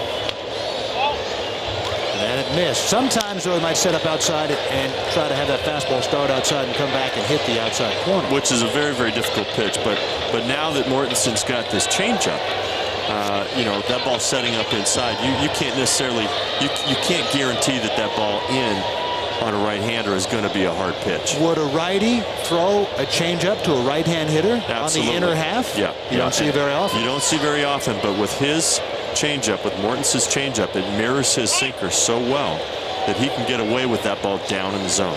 And you saw it. He's got a number of strikeouts today. Bounce one. Well, that's, you know, obviously a lot of the best changeups, obviously forkballs as well, are best served when they're not called strikes, when they're out of the zone. I can't. It's maybe twice a season I see a catcher setting up inside corner, righty to righty or lefty to lefty, and it's not a fastball. Right. Right center field, Jay converges with Robinson. It's John Jay for the catch, and Kyle Blanks rumbles home to score, and the Beavers are on the board. Sac fly for Chad Huffman. His 25th run knocked home. 4-1 Memphis.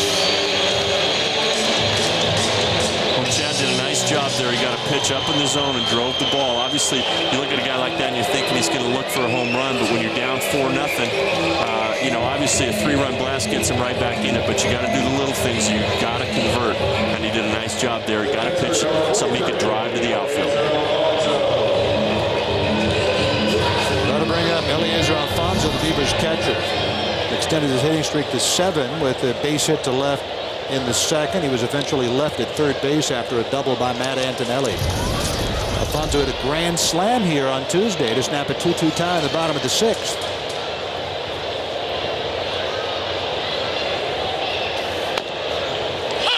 He got a fastball, and he got it on the inner half, and I'm surprised Alfonso didn't pull the trigger. You rarely see him take that pitch. Usually he's coming out of his shoes.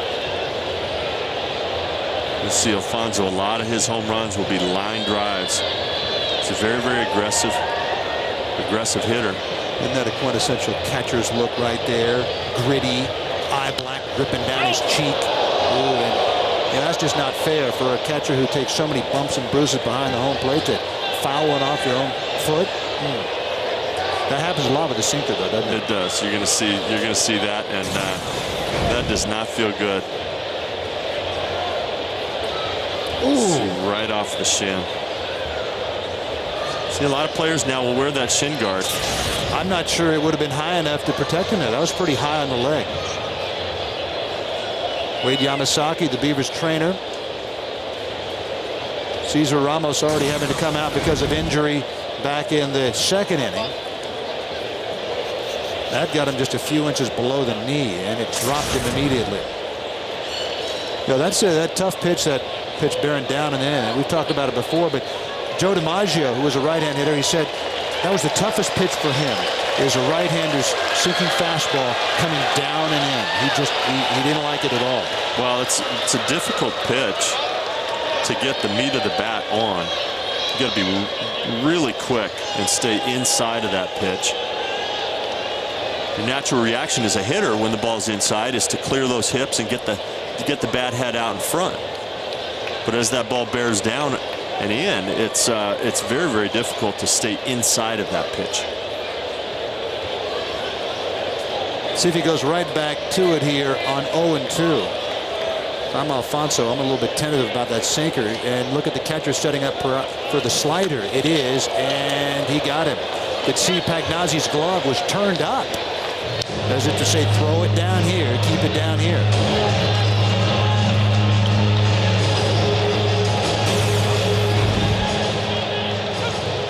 Well, this slider had a little bit more bite. But again, in a 1-2 count, you don't want it to be too good. He did a nice job there. And you can see his glove. You don't see catchers set up like that very often. But he just wanted to make sure he got that slider down. I like that a lot. I would imagine as a pitcher, you really like guys who could set up low targets. Well, you like that, and some guys were better at setting up low targets and receiving a ball that was low and being able to get the umpire to call that pitch low. You know, there's a knack for receiving that ball and still giving the umpire a good view. But what it shows you also is Pagnozzi really working with Mortensen. Mortensen's his stuff right now, his command and location is not exceptional right now. And so what you like to see at Pagnozzi is taking that extra time saying, hey, right here, this is a reminder. Okay, I want it down here. Come on now. And a lot of catchers, you'll see them just kind of go through the motions and put the slider down and give a low target, but not really emphasize it like Pagnozzi did.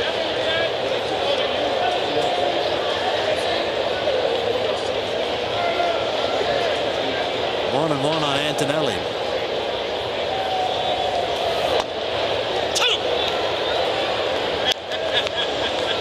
Now 1 ball and 2 strikes.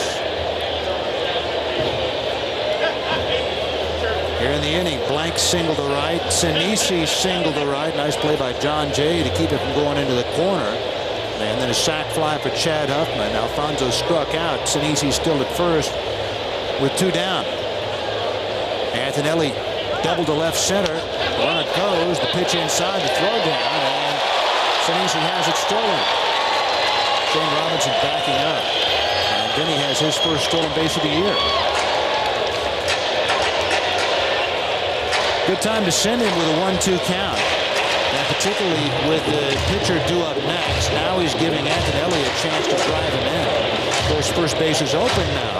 And with the pitcher on deck, I don't think they're going to pitch around him now with 2 strikes already in the count. He'd love the luxury of the pitcher leading off the next inning. Sure. Well, and in this situation, obviously, you do have a base open. You have that luxury of really going after and throwing a pitcher's pitch and trying to bury something on a corner.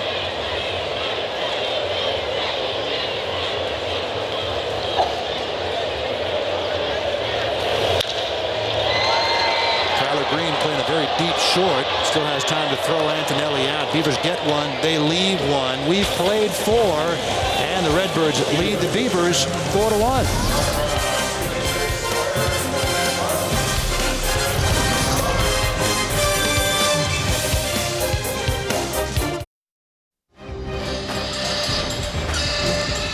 4-1 Memphis going to the top of the 5th inning. Beavers manager Randy Reddy is downstairs. Cesar Ramos lifted because of injury earlier. And Skip, what's going on with him? Hey, Cesar felt some tightness, behind his scap there a little bit in his shoulder. And, I mean, it's May 28th. We're sure not going to take a chance. So it may look like he has in trouble getting loose, especially uncharacteristic, with his command. And when he walked the pitcher, then we had to check it out. But get him out of there, just precautionary. Well, fortunately for you, you've got this bullpen that just continues to do the job and to take tasks that they normally, would struggle with. And you got Josh Banks out there. What do you see so far? So far so good. Josh knows he's got to throw strikes and make him swing the bat so we can get some length out of him. And that's what he's doing. Looks like, that's what he did last inning. And hopefully he'll continue to do that. Give some time. So, can't use everybody out there. We'll be short in the next couple days. Beavers manager Randy Reddy. Josh Banks is a guy who can go a lot of innings. He's already gone 2 2/3 and a starter by trade, but working out of the bullpen now. But with Will Inman here, up from Double-A San Antonio, we might see him on one of our next telecasts. And a week and a half. Our next telecast, by the way, Saturday, June 6th at 7:05, and the Reno Aces will be here. They are the new team in the PCL, having moved from Tucson. Splitter bounces up there. 1 ball and 2 strikes to Tyler Green. I'd like to see that split finger in an 0-2 situation. Again, we talked about that. Trying to make a pitch that's not too good. 1 hop to Craig Stansberry. He throws out his shortstop counterpart, Tyler Green. 1 away here in the Memphis 4th.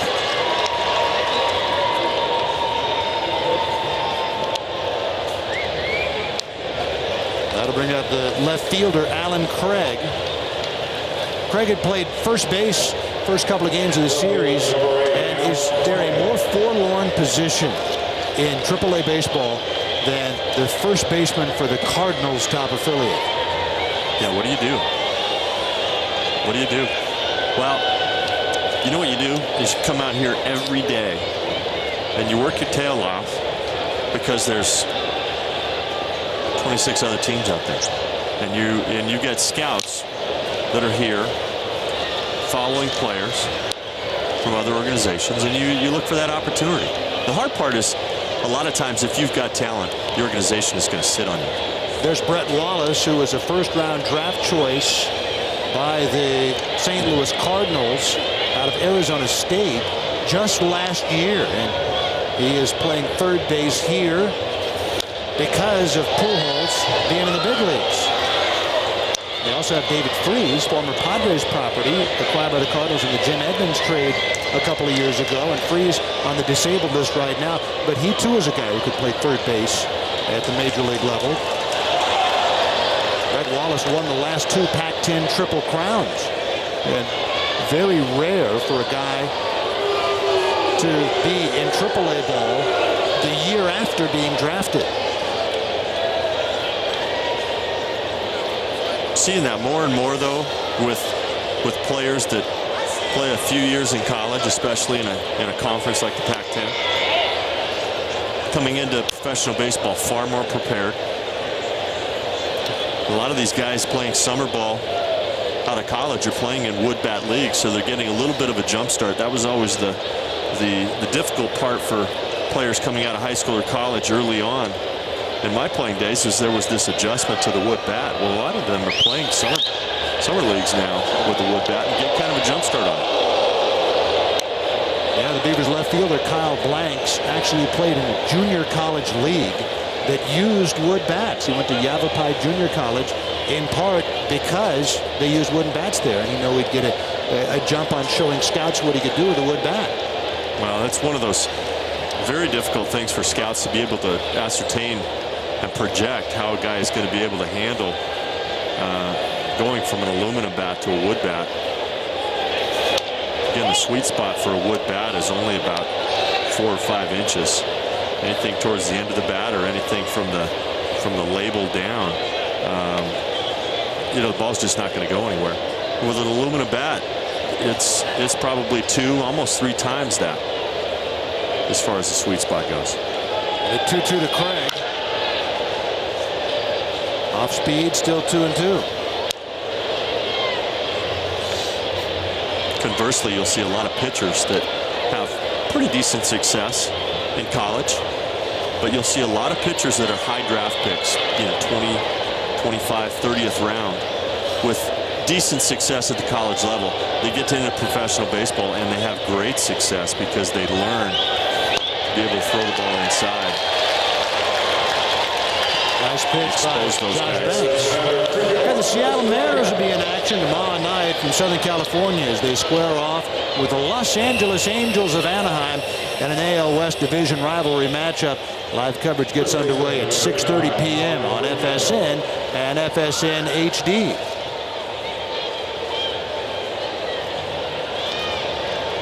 For Josh Banks, second time he struck out Alan Craig. That's his 3rd K overall.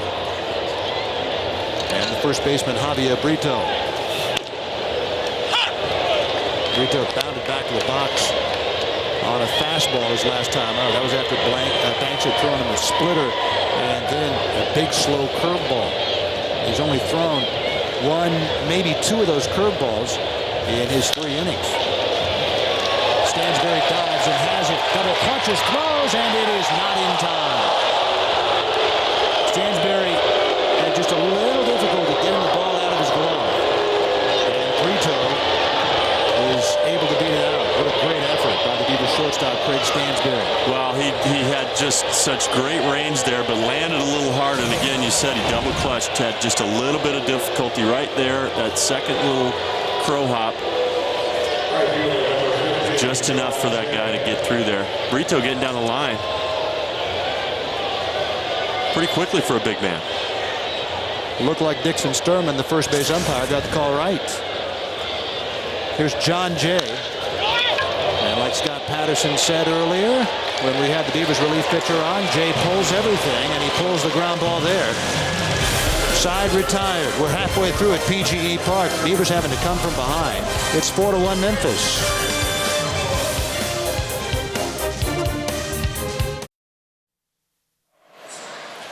4-1 Memphis going to the bottom half of the 5th inning. Hey, say cheese. What a beautiful shot. Nice work, guys. Great work always by the camera crew here. And we want to say hello to a good friend of ours, the talented and likable Phil Beard, one of the longtime camera operators for our telecast. And he is at home resting after surgery. And Phil, we hope you're doing well.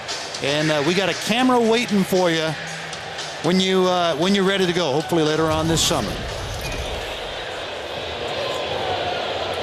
Clayton Mortensen facing Josh Banks, and you can see Banks running up the bunt. Let's focus this inning on the pitcher and the catcher here, Mortensen and Pagnazzi. And we talked about it a little bit last inning. Watch where Pagnazzi's setting up, where the pitch ends up. That was a 90-mile-an-hour sinker. 1 ball and 1 strike to Josh Banks. As a pitcher, you're facing the opposing pitcher. What's your goal? Well, you want to just get ahead. You know, obviously, as a reliever, you know, you just don't want to be too fine. You want to be aggressive in the zone, pitch to contact. We've talked about that before. You can't be afraid to let the guy swing the bat. That's what you got to do. I found it surprising that he threw him a 1-1 changeup. Had missed. Banks didn't chase it, and he misses with a fastball. Now he's behind him 3-1. Well, and you know, now he's at a disadvantage because he's seen 4 pitches, and it allows that pitcher to get his timing down a little bit. And a leadoff walk to the Beavers pitcher. Earlier, Mortensen himself drew a walk from Cesar Ramos. The parallels continue. Yeah, it's amazing how similar these two teams are in so many respects. That brings up the Beavers leadoff man, the third baseman, Brett Dowdy. Yeah, we talk about the critical point here for Clayton Mortensen. Obviously early in his career right now, but very, very important here. 3rd time through the batting order with 4-1 lead. Pitcher of record. And you want to come in here, especially after giving up 1 in the 4th. You want to establish yourself and be real strong, get quick outs at this point. And he'd love to have that double play, and his sinker is a good one to get the DP on. So we'll watch where Pagnazzi sets up. He's outer half again, where he usually sets up for the slider. There it is, and it's a double play ball. Green, Hoffpower, Brito, 2 down. Well, that was not the sinker we thought. That was a little slider out over the plate. I think Dowdy would like to have that one back. Ball up a little bit. See this slider up and out over the plate, but he just rolled over it. That's that pitch right there. As a hitter, you really want to think about taking that to the right side, kind of driving it over the second baseman's head into right center. But oftentimes, because of that sinker, you have to be cognizant. They're a little apprehensive about that ball in, and so it's very difficult to kind of look away. Makes the other pitches even better. That's it. It doesn't have to be as sharp. Here's Craig Stansberry, grounded into a 6-4-3 double play himself his last time up. Also a triple back in the 1st inning. Matt Pagnazzi, the catcher for the Memphis Redbirds, the nephew of former St. Louis Cardinals catcher Tom Pagnazzi. Now they're 1987 through 98. That could be trouble, and it's off Hoffpower's glove, barehanded by Jay, to hold Stansberry to a single, his 2nd hit.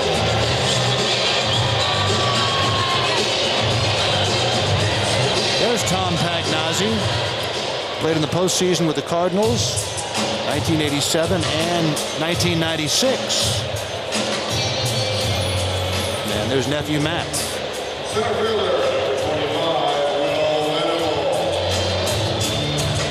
Here comes Will Venable, who homered twice yesterday. He had 1 to left, 1 to right. Stansberry stolen 1 base, been caught 1 time. And the off-speed misses. Venable yesterday 3 for 4. Today he's grounded out to 1st, grounded out to 2nd.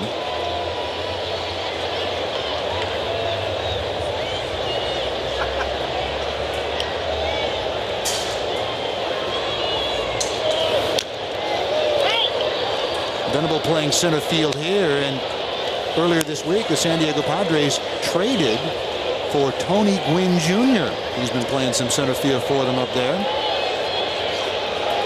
Tony Gwynn Jr. had been in the Milwaukee Brewers organization and got traded for Jody Garrett.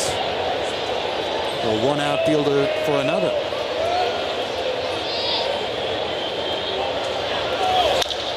Matter of fact, Gwynn was at the hotel here in Portland. His Nashville team, they're the Brewers AAA affiliate, had just gotten into town that day for the only series of the year between the Beavers and the Nashville Sounds. He was at the hotel here in Portland when he got the call that he had been traded to the organization that his father put on the map. So Tony Gwynn Jr. now with the San Diego Padres. Pretty good moment for father, I'm sure. Very proud. That man, Will Venable, still has a good future. I think most organizations kind of look at him as a corner guy anyways. Fills the gap here in center field for the Beavers, but I think at the big league level his future probably is as a left fielder or right fielder. Now, earlier on we saw Mortensen double up on that change. He missed with it there. Let's see what he does 2-2 here. And you can see Pagnazzi setting up that low target again, and it's a slider pulled toward the hole. Hoffpauir has it, and it's in time to Brito, and the inning is over. So a walk, a double play, a base hit. The Beavers leave one. We played 5, and it's Memphis 4. The Beavers 1.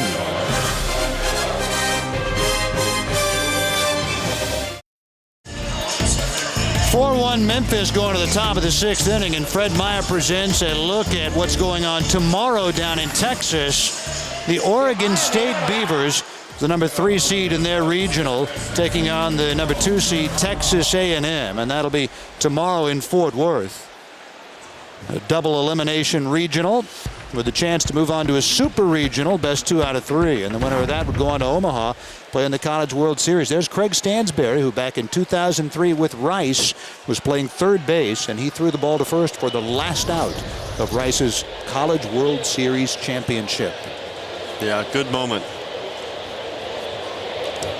It's quite an accomplishment of Pat Casey. 4th trip to the regional in 5 years. Amazing for a Northern. I was surprised. Northern Division school. Oh yeah, I was surprised that Oregon State did not get into the postseason last year, being back-to-back College World Series champions, and they could have won a couple of more games and ensured that. But still, it was surprising that they didn't get in. Well, their strength of schedule was certainly very, very good, and that's something that Pat's done an excellent job as far as scheduling, teaching these young kids that. If you're going to be the best, you got to go out there and play the best teams, and you can't run from it. And they've done an excellent job of scheduling those teams, and the success is obviously shown in the last few years. Pass banks up the middle. It's a base hit for Jared Hoffpauir, the leadoff man aboard for Memphis here in the 6th. That brings up the third baseman Casey Roulette.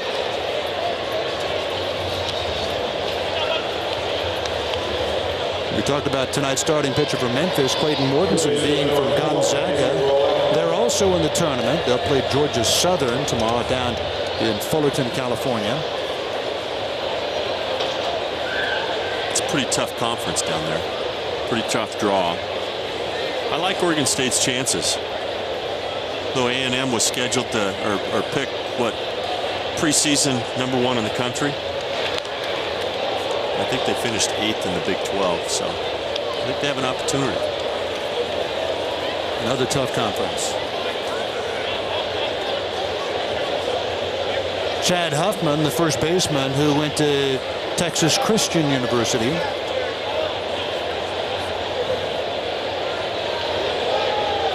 Hoffpauir has stolen one base, been caught one time, and it's bunted by Roulette, and Alfonso drops it.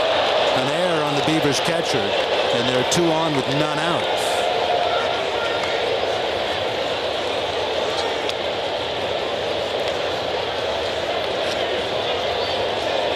Roulette will be given credit for a sacrifice, and an error on Alfonso.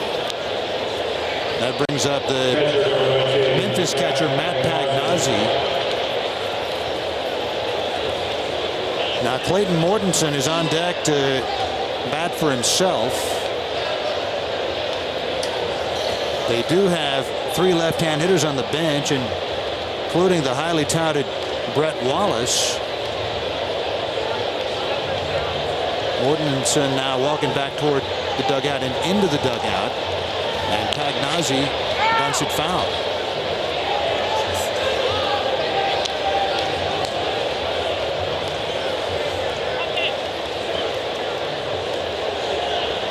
They're moving around out in the Memphis bullpen, but nobody throwing down there right now. And if Pagnazzi bunts him up and they pull Mortensen, we will quickly see action down in the bullpen. Mortensen, 85 pitches through 5 innings. There he is on deck.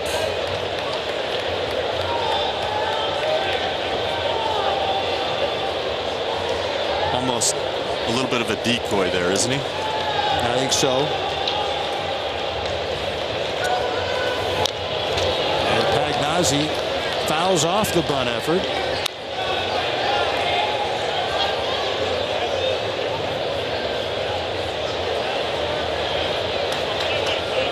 The bunting, the sacrifice is somewhat of a lost art these days. Particularly from position players.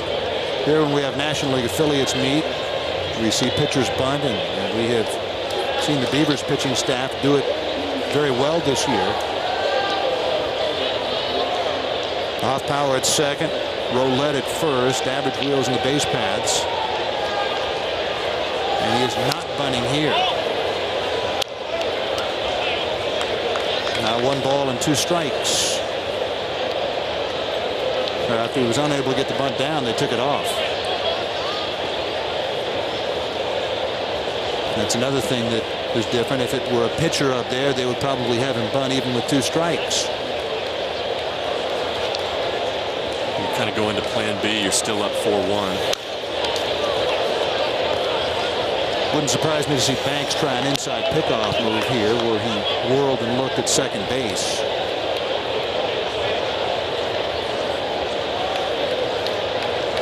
Second baseman Antonelli bird dogging back and forth to try to keep the runner close.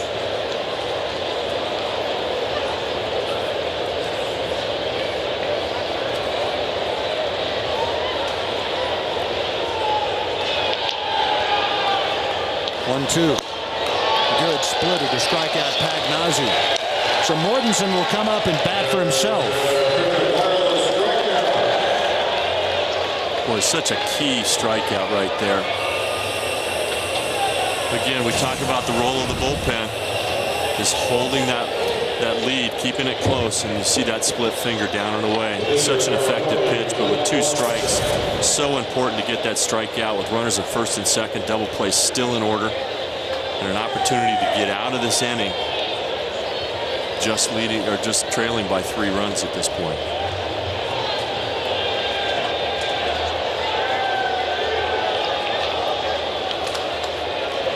Mortensen, the pitcher, has walked and grounded to third.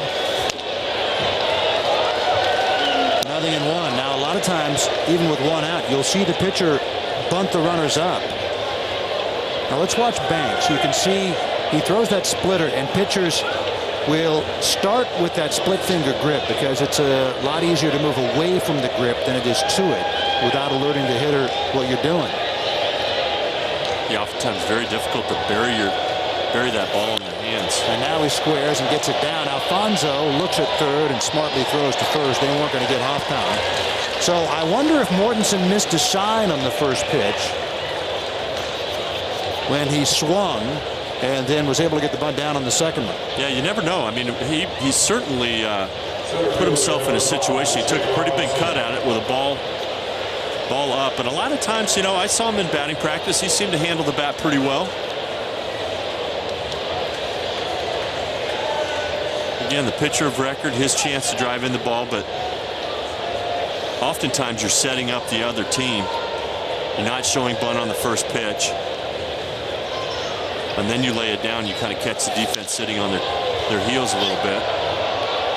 Shane Robinson has lined to short, walk, fly to right. Just 1 for 13 in the series. And Alfonso going to go out and talk with Banks. Second and third, 2 down. It's a big spot in this game right now. Beavers already trailing it by 3. We're getting late in this game. What's Alfonso telling Banks? Well, this, to be smart, you got a base open. It's got to be a pitcher's pitch, right?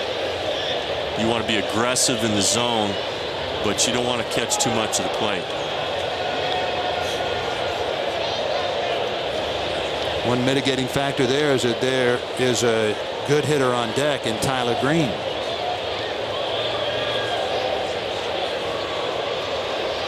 Now the 0-1. All the way back to the screen past Alfonso, and Hoffpower hustles home to score. 5-1 Memphis.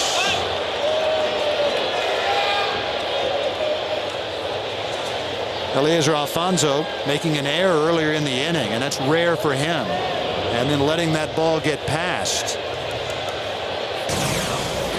Let's see where that pitch was. He's setting up outside, and clearly that was a tough pitch.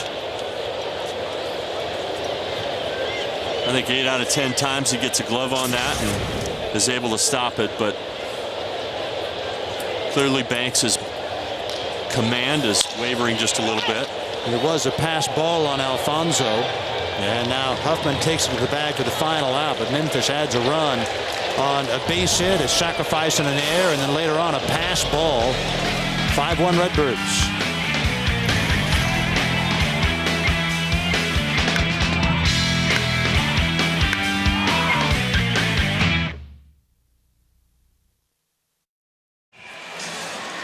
5-1 Memphis going to the bottom of the 6th inning. Now Kyle Blanks will lead it off. One thing I like about him, and one reason I believe he will be able to adjust to the off-speed stuff, he doesn't take much of a stride at all. Let's watch the highlights again of him that we saw when we left the last half inning, and watch how little Kyle Blanks strides.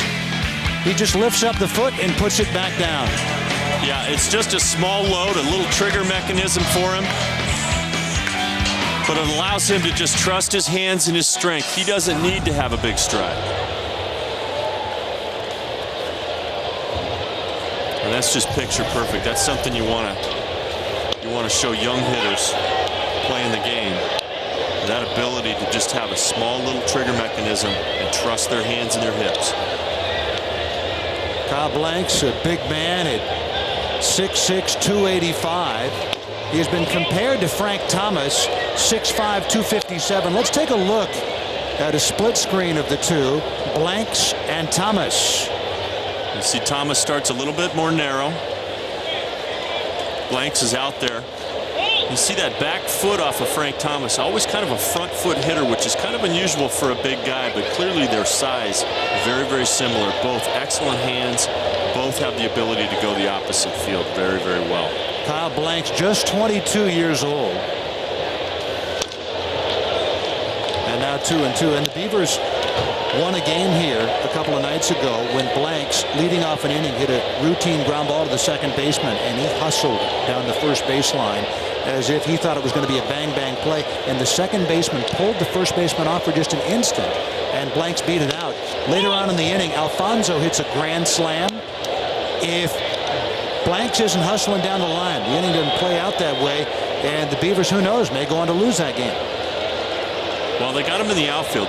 He's not the quickest guy, but he is not slow. Once he gets it going, he's not going to really hurt you on the bases. He can hold his own out there. And one thing I like about him, there you can see more comparison with Frank Thomas. Blanks was a 42nd rounder by the Padres out of high school in 2004, and they signed him before the next year's draft after a year at junior college down in Prescott, Arizona, and he probably would have been a top 5 round guy had he gone back into that next year's draft. But Kyle, because he doesn't take much of a stride, I think he's going to be able to adjust to the off-speed stuff here. It might take him a little while, might not even be this season, but I think once he does, you have a viable big league hitter on your hands, because there isn't anybody else out there like him, a guy who can hit for that kind of power and yet doesn't sacrifice power for bat control. Right, and you know, and he has the ability to hit the ball where it's pitched. He has a willingness to go the opposite field. And a lot of times you see that with a big guy. You see a real good change there by Clayton Mortensen. You'll see a big guy that always looks to pull and try to drive the ball. And obviously we're not gonna see that from Kyle, because he has a willingness to hit the ball where it's pitched. See a number of players coming out of Yavapai. Gabe De Hoyos is out with an elbow injury right now. Another Portland Beaver who had played junior college down at Yavapai, Prescott, Arizona.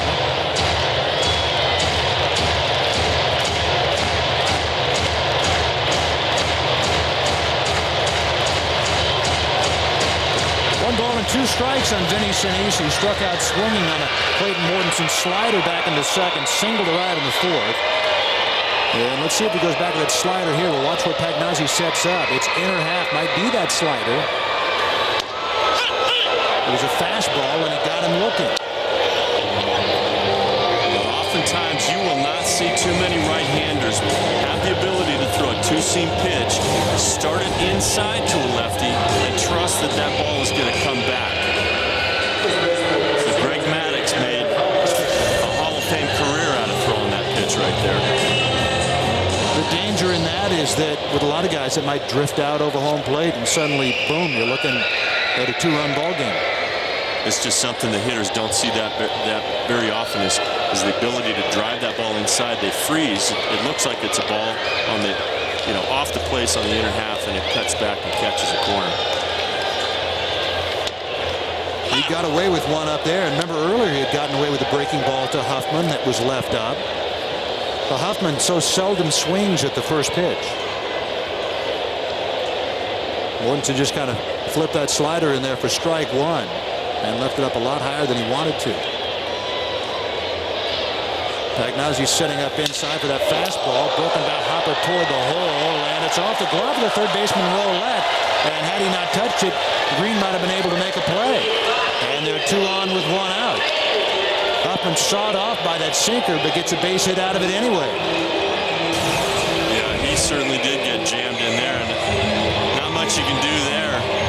Difficult pitch to field. You see the bat flying, and you had the third baseman.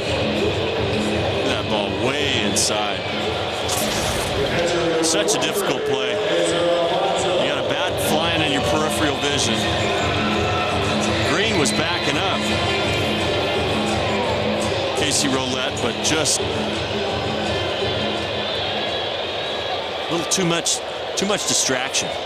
Yeah, and in retrospect, seeing the replay, it would have been a very tough play for Tyler Green to be able to come up with that and throw anybody out. Here's Alfonso. He has singled and struck out. He has 7 home runs, and that sinker almost takes a bite out of him. And Mortensen, who had thrown 85 pitches through 5 innings.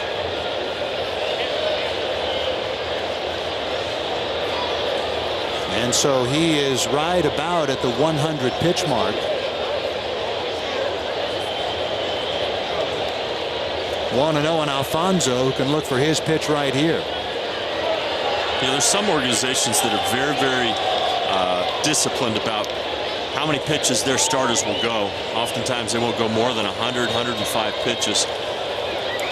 At this point in the season, St. Louis's philosophy, they'll if the guy's got a gem of a game going, they'll let this guy go 115, 120. And so it looked like he summoned Matt Pagnazzi, and what are they talking about here? Well, in this situation, you want to make sure you got a 5-1 lead, but nothing's out of reach, obviously, with the offense that the Beavers can put on the board. And so you just want to make sure you got a man on second base. You want to make sure that you're talking about, maybe it's second sign. You don't want to tip off your pitches. Make sure you're on the same page. He's got right-hander Matt Shearer back of him out in the bullpen. Alfonso, remember, very much a fastball hitter. He can hit a breaking ball that's a mistake, too. Blanks and Huffman, second and first, respectively. Good sinker. Now 1-1. When a guy's fastball has that much movement, it really gives you more margin for error, doesn't it? You don't want to leave it up. But out over the middle, if it stays down and is bearing down, that can be okay too. You know, in this game, we talk about velocity all the time, and I think too many people get caught up with it. But that movement is just something that you can't teach. That's down the left field line on a slider. To third base goes Blanks, and they're loaded up for Matt Antonelli, representing the tying run. Matt Shearer is out of the bullpen, back of Mortensen. A walk and 2 singles in the inning. No sign of Chris Maloney or Blaze Ilsley yet. Well, you hate to go out and second guess. But the last at-bat, he threw sinkers into Eleazar and then finished him with a slider. His last at-bat, he threw a great sinker down and in. He took that ball off of the shin. Clearly in this situation, you want to keep the ball on the carpet. I'm not sure why he went with a slider in that situation. Yeah, went with a slider and left it up, and Alfonso got the base hit, and that after swinging and missing at the sinker on the previous pitch. Here's Antonelli. Doesn't have a home run yet this year.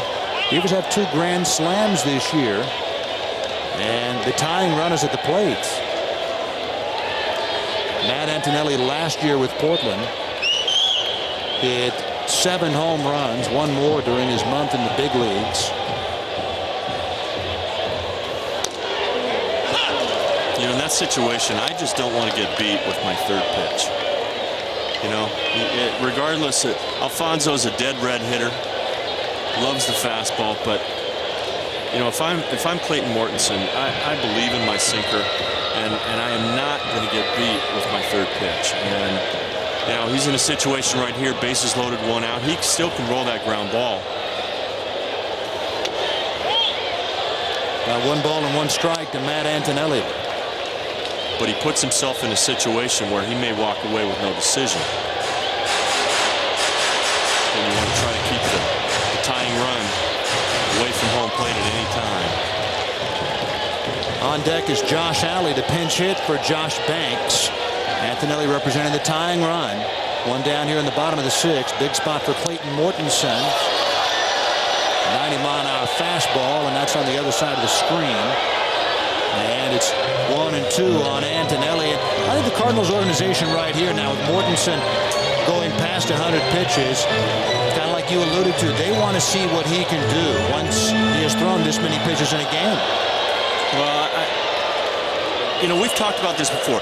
A lot of organizations are really kind of babying these prospects. Obviously, they're handling them with kid gloves, but the game's been played for a long time, Rich, where guys are going out there throwing 120, 130 pitches, and sometimes it's big boy baseball, and you got to show your staff, you got to show your team what you're made of. Antonelli to third. Roulette, Huff Power, Brito around the horn double play, and Mortensen showing a little bit of what he's made of. Former Gonzaga Bulldog dogs his way through the 6th inning. Nice job to get the 5-4-3 double play. 5-1 Memphis.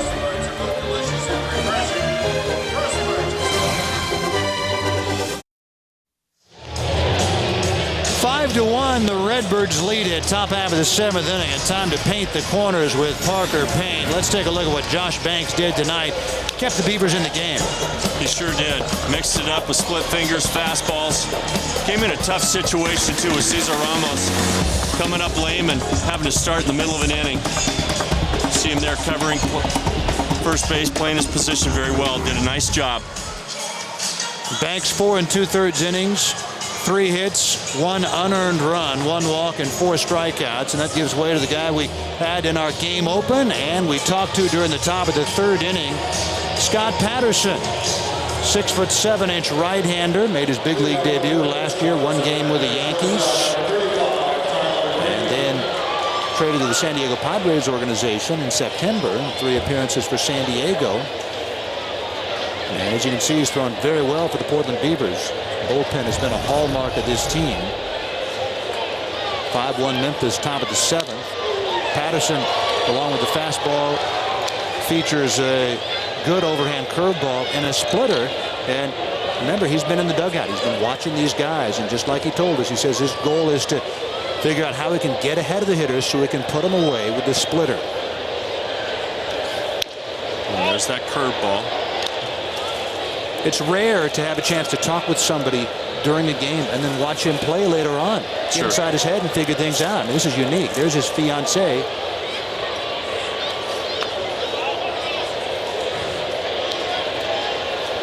There's his fiancée, Nikki.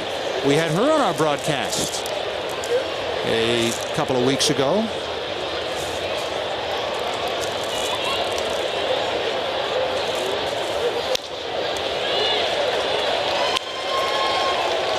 Well, the beautiful thing about that split finger, we talked about it, is once the hitters recognize that it's an effective pitch, oftentimes they'll be looking for that.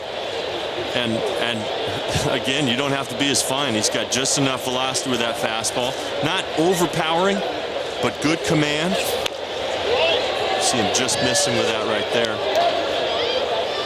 But in 20 innings, 24 strikeouts, you love to see that. That's what you want to see out of a guy that's going to be coming in. I don't know if he's going to be a closer. He's probably going to be a setup kind of guy, maybe long relief in the big leagues. And he just misses on 3-2.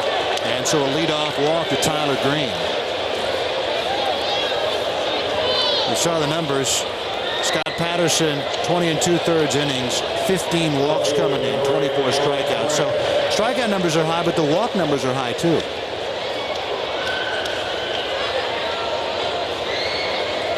And that nice ERA just above 2. We'll face Alan Craig here. He pulled 2 home runs yesterday. The Days grounded to third and struck out twice. Both strikeouts against Josh Banks. And Patterson looking for a double play ball. And Craig bunts it. A great bunt. And no play for Brett Dowdy. After faking to first, he looked to second to see if he could get Green rounding too far. Not often you see the number 3 hitter, a guy who had 2 home runs the day before, bunting for a base hit. And if you're the defensive team, you just got to tip your cap to him, huh? Yeah, there's not much you can do in that situation. You know, you're up by 4. You're playing deep. The guy's got 6 home runs, leads the team, and lays down a bunt like that. Not much you can do. Now Javier Brito, the cleanup hitter, he struck out, grounded back of the box, had an infield hit to short.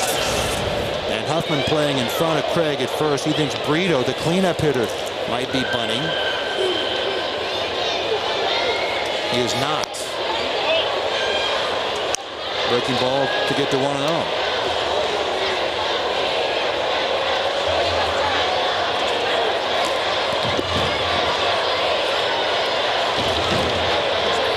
Scott Patterson began his career in the Independent Frontier League with Gateway. Pitched there for 3.5 seasons. Then his first affiliated team was in the Yankees chain in 2006 at AA. Then in 07, AA for the Yankees, 1.09 ERA in 43 games. That's an odd career path to play independent baseball that long. Really 4+ years, and then move into a AA team and have that much success. Well, it tells you these independent leagues, you know, back when I was finishing up, the independent league was, you know, you would see probably less than 10% of those players actually get to sign a contract with a professional organization. And now, I don't know what the statistics are, but you certainly hear about it on a daily basis. People going to the independent leagues and continuing their careers, continuing to hone their skills, maybe picking up a new pitch. I don't know that the numbers that you talked about, that they're that much higher now, but those guys that they do sign, a lot of times you'll find them here. And most often it's pitcher. You're right, because they can develop that new pitch. There's not a whole lot a hitter can do to change who he is. Right. And he strikes out Brito with that big bender, 1 down.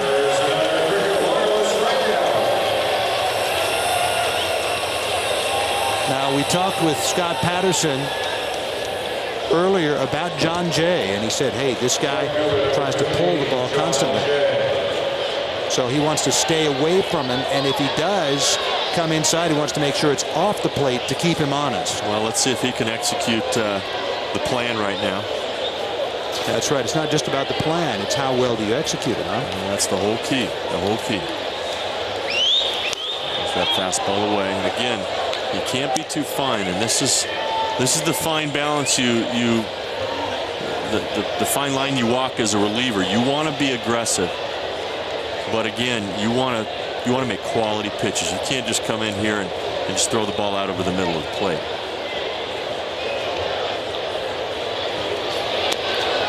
Curveball, and it's 1 ball, 1 strike. Patterson doesn't have that good two-seam fastball, so he'd love a double play ball. What's he going to use here to get it with that repertoire? The 4-seam fastball, the curveball, and the splitter. Well, I think a splitter is his pitch, obviously. I mean, that's the one that he's been working on to put guys away. It looks like a fastball. It has the arm motion of a fastball, but is a downward break, which is going to induce a ground ball. And that's probably what I see here. He may go with a fastball away and then come back with that. And he came with it right there. Trying to go right to it. So 2-1. A lot of times, though, with that splitter, you see it popped up like a changeup. Sure. And he's averaging 2 outs in the air for every out on the ground. So not really a double play guy. Well, his fastball is pretty straight. It doesn't have a sink. So for Scott Patterson, the key for him is to have good command of the fastball, to be able to spot that 4-seam fastball. Not overpowering, but certainly has enough pop on it to run it by a hitter, especially if they're looking for that big bender or the split finger. See what he does here on 3-1. To left field, and Kyle Blank's on the move. It's over his head, fields it cleanly and fires it in. And a run home on the double by John Jay. And that time, interestingly, he didn't pull it. He went opposite field. He went opposite field. Maybe he was listening to the broadcast. Who knows?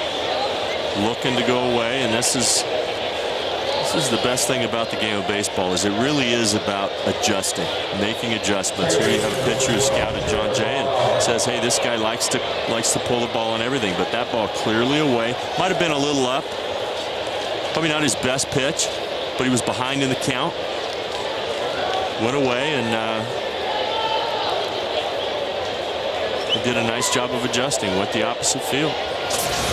And now it's 6-1 Memphis. Jared Hoffpower with runners at second and third, and the Beavers playing the corners in, and the middle infield about halfway, the deepest of the quartet right now, and they're going to intentionally walk him to bring up Casey Roulette.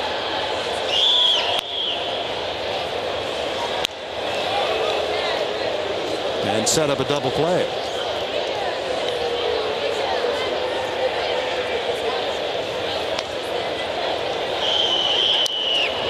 $5,962 here at PGE Park on this Miller Lite Thursday.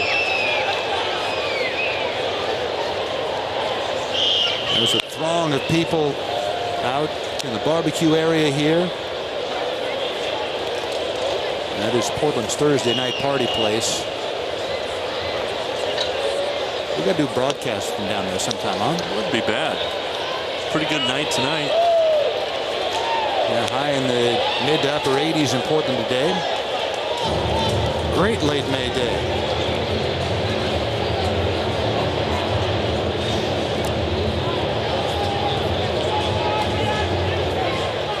And they race to get down there when the gates open at 6 o'clock on a Thursday night. To see who can get the choice tables down there in the Woodman Pub.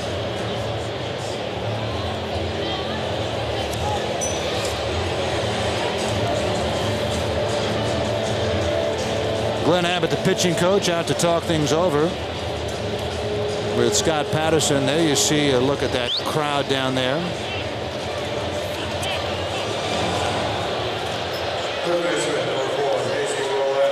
Next Thursday will be a Miller Lite Thursday for the Portland Timbers game against the Montreal Impact, and you can also see that here on FSN. All right, bases loaded for Casey Roulette, the third baseman. A lot of foul territory here on the third base side. Long run for Alfonso, and it's just on the other side. 0-1 the count. This ballpark was built in 1926. And they were losing a lot of revenues in the 1930s with the Depression. And so from 1933 to 1955, they had dog racing here. You see the foul territory on the third base side. That is where the north end of the dog track actually had a bank turn. There's more foul territory here, particularly on the third base side, than anywhere else I've ever seen, AAA or the major leagues, including Oakland. Very conducive to getting some cheap outs as a pitcher. Balls that normally go into the stands end up being nice, easy outs. All right, so he's gotten to 0-2 on roulette here. Problem with the splitter is it bounces so much. With a runner at third, you put pressure on the catcher, but Alfonso pretty good at blocking balls. Yeah, you really have to. I mean, that's what they get paid to do, and I don't think there's a catcher out there that doesn't want that situation and want his pitcher to trust that. Came curveball through the breaking ball there. Still 0-2 on roulette.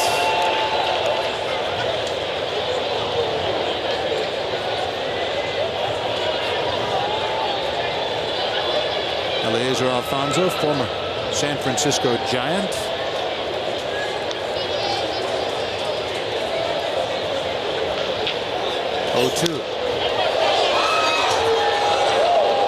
Still no balls and 2 strikes. So he talked about how when he gets to 0-2, he wants to put him away with a splitter. Well, 2 pitches now, and he has gone fastball or curveball and then fastball. And is that in deference to the fact that there is a runner on third base? Well, you never really know what's going on. I mean, maybe he is just not that confident with that pitch right now. Who knows? Another fastball misses. By the way, you saw Eliezer Alfonso with the San Diego catcher's helmet. Beavers, of course, the Padres AAA affiliate. How about the Pods, huh? As old Diz might have said, who would have thunk it? 11 wins in 12 games. 10-game winning streak.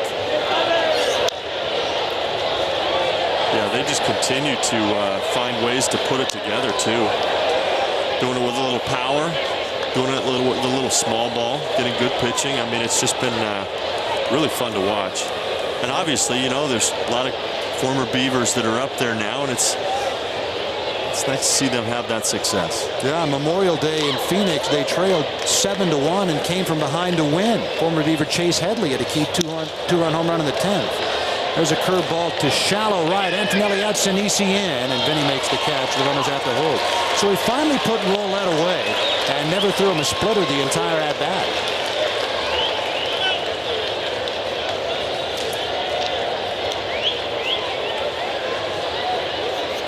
And that'll leave it up with Matt Pagnozzi, who hit a 3-run home run earlier.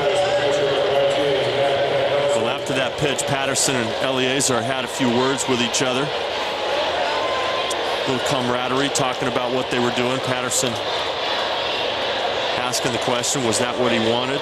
Eliezer, a little positive reinforcement. Eliezer's not afraid to tell you what he's thinking. You stand down by the backstop, and a lot of times you can hear him shouting things out to his pitcher. Fastball past Pagnozzi, 0-1.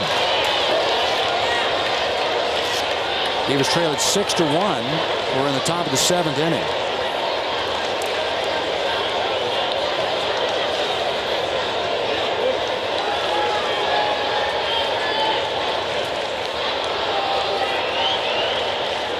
Pagnozzi, the number 8 hitter in the order.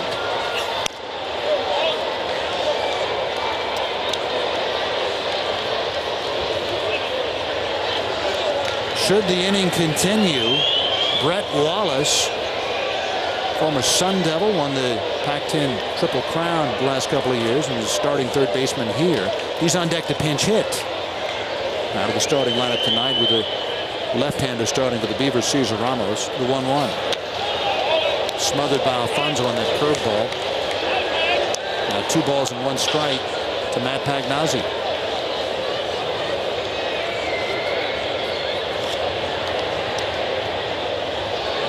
If Wallace comes up in this inning, Memphis will have added to their lead by at least 1.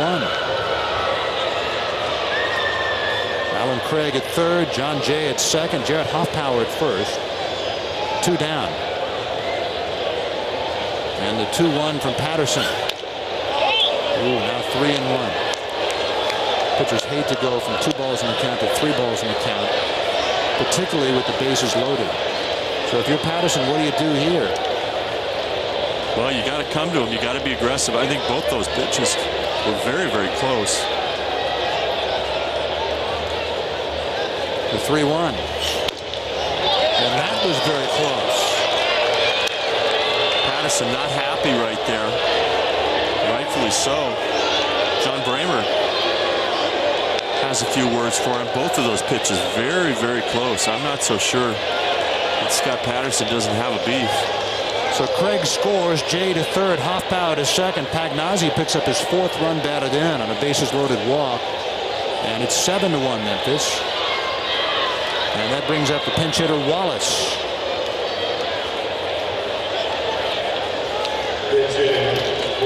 Fred Wallace was the 13th player taken in last year's draft, 2008, by the Cardinals. And here he is already in AAA. And the scouts, many of them would tell you they think he's one of the best pure hitters in the minor leagues.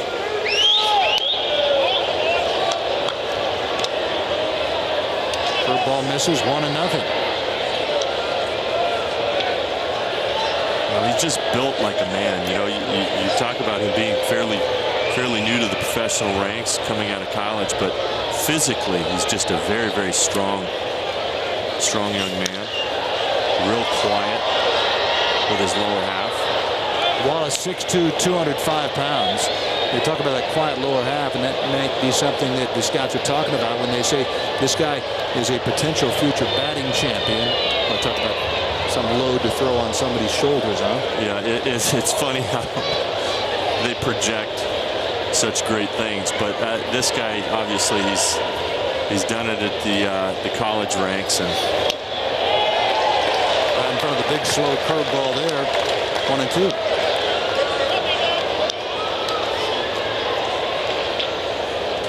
he may need a few years of seasoning still.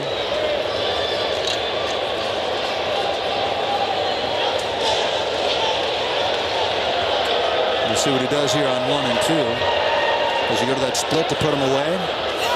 There's a fastball, and he does put him away. Patterson allows 2 runs to come home. He walked 3 in the inning, 1 of them intentional. You can see he's not at all happy. And did he get ejected? Patterson coming in to talk with John Bramer. And he has been ejected from this game. 7-1 Memphis.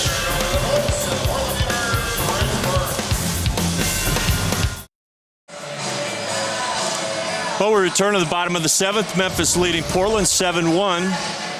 Beavers baseball returns. Our next telecast of Portland Beaver baseball comes your way June 6th as the Beavers open up a 4-game set with the Reno Aces. We'll also bring you the 3rd game of that series on Monday, June 8th. Your home for Portland Beaver baseball, FSN and FSN HD. Scott Patterson striking out Brett Wallace to end the top half of the 7th inning. And let's have a look at what happened. Well, you see the punch out on a good pitch. And Patterson said something to him and then quickly got ejected. Didn't look like he said a whole lot. Very to the point right there. But there was a moment before that. Patterson showing a little frustration with that walk with the bases loaded. As a reliever, you take a lot of pride in never getting into that situation. And he threw a couple of good pitches, Rich, that were very, very questionable. And there was a pause or two and a look that Patterson threw at the umpire, at John Bramer, and so that was set up, ready to happen. Josh Alley pinch hitting. Alley has been used a lot in this role this year and had some success earlier on. Remember, on one of our telecasts, he came up with 2 down in the bottom of the 9th inning. Beaver down to their last out and singled up the middle. Drive home the tying run, and the Beavers 1 in 10. Here he grounds out to Jared Hoffbauer. So let's look. There was a 2-1 fastball that was close and missed, and then this 3-1 fastball, very close. Well, the 2-1 was out. A lot of umpires call that a strike. Well, as a former pitcher, I've got to have that pitch. Okay, that pitch right there is not down, and it's not outside. And I think Patterson, first of all, upset, of course, by that, and secondly, that he got ejected so quickly. Well, so much about the game, Rich, as you know, there's nuances and unspoken rules, and when Patterson walked off the field, not only did he say something to home plate umpire John Brammer, but he pointed the glove at him, and that's one of those moments that you've got to remember. That right there is showing the umpire up, and you'll get tossed every time for that. Dowdy flies out to center. Craig Stansberry comes up. Now, the reality of it is Patterson probably wasn't coming back out there for the 8th because he'd thrown 36 pitches. Sure.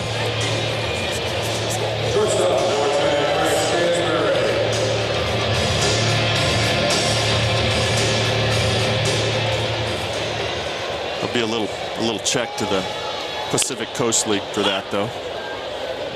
Yeah, they do that, don't they? How many checks did you have to send in because of fines? Being tossed from the game one time in my career. And it was such an inadvertent moment, but it was one that I learned a lesson on. It was a ball that was hit down third baseline, and I clearly saw it foul, and the umpire called it fair. And as I was running to back up home plate, I said, "You're crazy," and he threw me out in the middle of the play. For saying that? Did you point at him? And then I found out. Well, and I found out quickly that you never say you or your. You can't make it personal. If I would have ran off, I said, "That's crazy, an unbelievable call, brutal," and on and on and on. But as soon as I say you or your, I make it personal, and it's a real fine line, but that's the way it is. Anthony strikes out of the Matt Shearer breaking ball. He picks up where Clayton Mortensen leaves off. We go to the top half of the 8th. 7-1 Redbirds.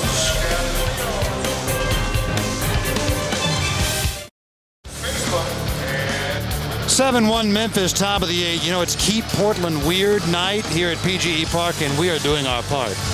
That is the mouth-to-mouth Rose passing test, and that team won, and they're elated. A couple competitive folks on that team, man. They did not want to lose. I should say so. They have been giving odd facts about Portland over the public address system tonight, and I learned earlier that Portland leads the country per capita in bumper stickers. How do they know? Who counts all these things? How do you know?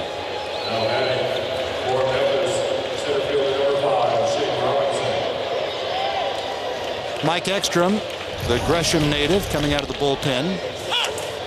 Barlow High School, went to Oregon State University for a couple of years, and then seeing that he wanted more of a chance to pitch, he went to Point Loma Nazarene, an NAIA school down in San Diego. And he's excited about Oregon State being in the College World Series, but I can tell you he's more excited about Point Loma Nazarene being in the NAIA World Series. He's got two things to root for. And you can see that 2.70 ERA. You can also see 20 games, 1 start. Well, in the 1 start, he allowed 5 runs in 2 innings. And if you take that 1 outing out, that ERA is well below 2. Yeah, another stellar performer for Randy Reddy out of the bullpen. Well, we saw Scott Patterson give up 2 runs in the top of the 7th, and that's really an aberration for him and for the bullpen as a whole.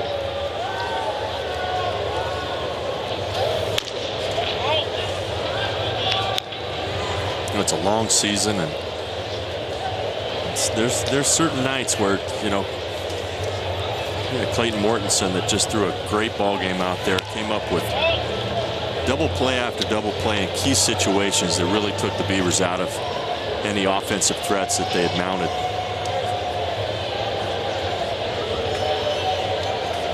Ekstrom's ERA out of the bullpen this year, 1.80. And they're 2 down. A reminder to tune in tomorrow night for Seattle Mariners baseball on FSN as the M's open up an important series with Vlad Guerrero, Torrey Hunter, and the Los Angeles Angels of Anaheim. Live coverage begins at 6:30 p.m. on FSN and FSN HD.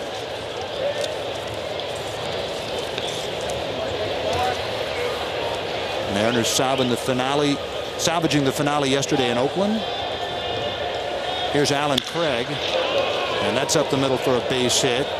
Memphis has gone in order just once tonight. That was against Josh Banks in the 4th.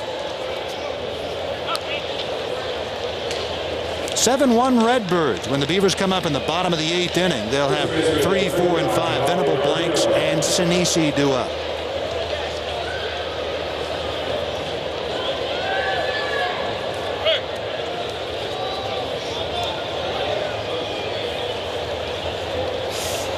Beavers hit the road for 8 games beginning tomorrow. 4 in Fresno, 4 in Las Vegas. Vegas now the Blue Jays AAA affiliate. And then they come back home Saturday, June the 6th. That'll also be our next telecast on FSN as we get a look at the new kids on the block. The Reno Aces, former Tucson Sidewinders, Reno the Diamondbacks AAA affiliate. And we will also be on Monday, June 8th. The Craig Stansberry bobbles it, loses it, and he did not have control as he touched the bag. An error on Stansberry on a very routine play. We saw Stansberry make a great diving play earlier on a ball hit by Brito and double clutched a little bit, and Brito beat it out for an infield hit. Well, that's just nothing more than concentration there. You could see nice, easy, high bounders, and you could see he just kind of took his eyes off it going to the base, and ball caught him on the heel of the glove and just got a little casual with that. So now John Jay steps in. He's doubled twice tonight, once to right and once to left.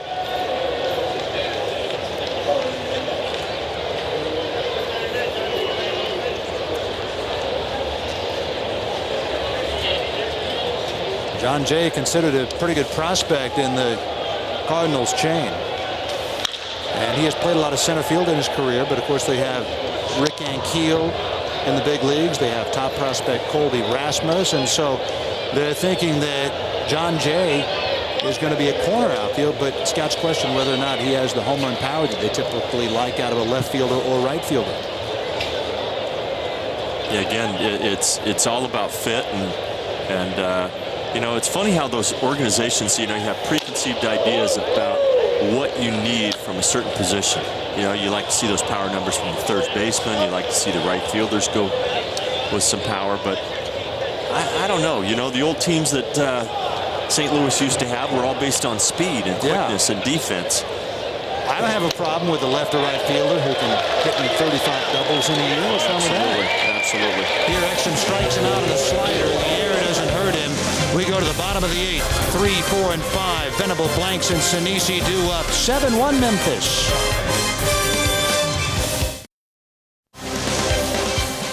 Seven to 1 Memphis leading Portland bottom of the 8th inning. She has been out there our entire game. We did a game a couple of weeks ago, and she was out there the entire game. Big Beaver fan. This copyrighted telecast is presented by authority of the Portland Beavers, Pacific Coast League, and the National Association of Professional Baseball Leagues. It's intended solely for the private, non-commercial use of our audience. Any publication, reproduction, retransmission, or other use of the pictures, descriptions, or accounts of this game without the expressed written consent of the Portland Beavers, the Pacific Coast League, and the National Association of Professional Baseball Leagues Incorporated is prohibited. Here's Will Venable, the 1-0. Matt Shear into his second inning of work. Shear had worked here on Tuesday a scoreless inning, but by that point the horses were already out of the barn. The Beavers led the game 6-2. They would win 7-2. Here brought in to protect the 7-1 lead. And he worked a 1-2-3 7th inning. Now he's got Venable by the neck 1 and 2.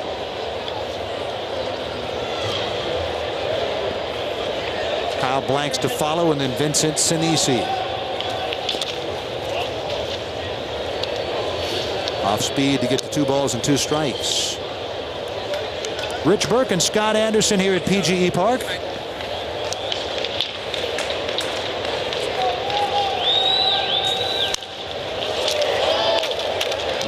for Matt Pagnozzi. Plenty of foul territory here, and he ran it down. Again, as a pitcher, you just love that option there to get a quick out. But as a hitter, you foul that ball off and you stand at home plate, and there's nothing you can do. Any other ballpark in America, that ball's a foul ball, and you get another opportunity.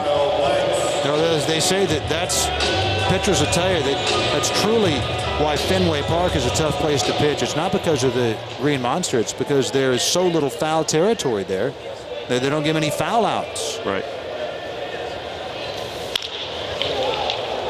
Certainly adds to the intimacy of the ballpark. Kyle Blanks tonight struck out, singled and walked. He scored the Beavers' lone run after his base hit to right in the fourth. Went to third on Vincent Sinisi's single and scored on Chad Huffman's sacrifice fly. This one gets in on him. Pop up to Jared Hoffpower.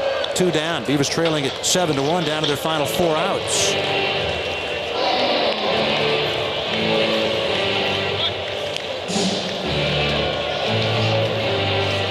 That brings up Vincent Sinisi. Neil Brown was a late scratch from the Beavers lineup, and Sinisi got put into the lineup. And he struck out, single to right, struck out again. Struck out once swinging, once looking.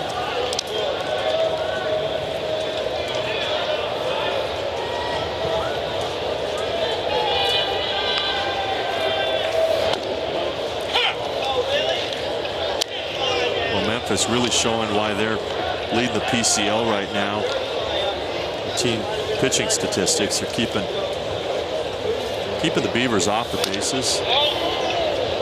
You see Sinisi backing out. I don't think he was ever given time. Matt Shear had a free pass there, but wasn't able to deliver the strike.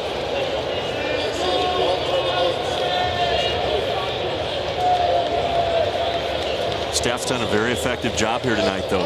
Changing speeds, keeping the ball down. You'll notice they do an excellent job of throwing the ball in. See that ball just missing inside, but all night long they've come in aggressively.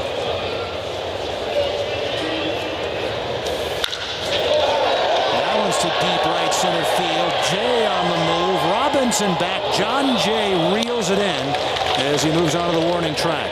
And the Beavers go 1-2-3 in the 8th. Matt Shearer retires all 6 to face him. People still having a good time in the Widmer Pub and throughout PGE Park. 7-1 Memphis.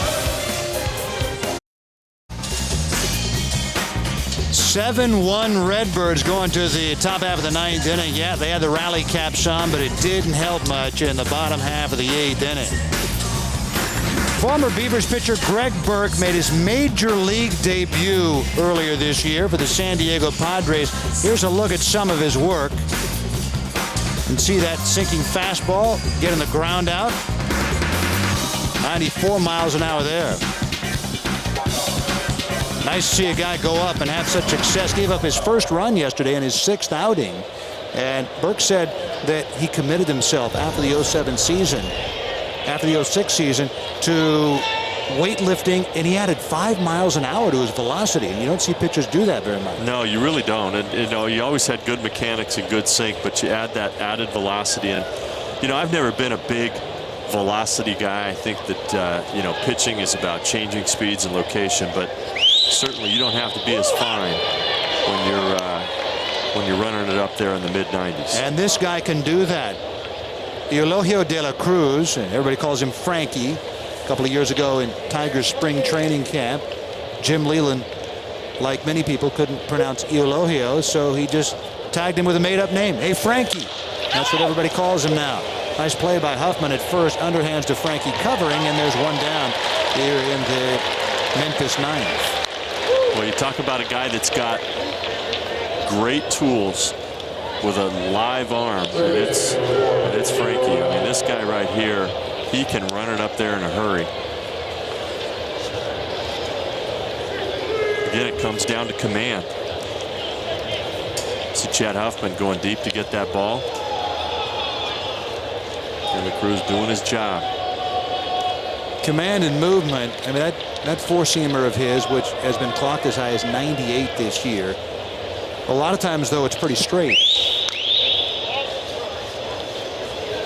Yeah, you find out real quick. I mean, I was never able to run it up there in the high 90s, but I played with a lot of guys that could, and you know, the minor leagues, Rich, is littered with a lot of guys that throw very, very hard that never make it to the big leagues. And you know, it'll get you drafted for sure. It may even get you a college scholarship, but long run for Huffman and makes a nice play. Good job by a guy playing just his 11th game at first base this year. An outfielder by trade. That was a tough play. And there are two down for Matt Pagnazzi.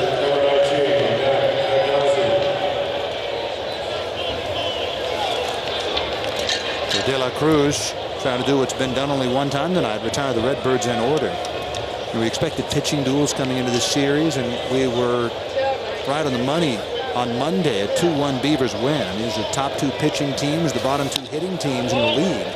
And we had a pitcher's duel going to the bottom of the sixth inning on Tuesday, and then Alfonso hit a grand slam, broke it open. The Beavers won 7-2. And then yesterday, the two teams combined to hit 8 home runs, 4 for each team.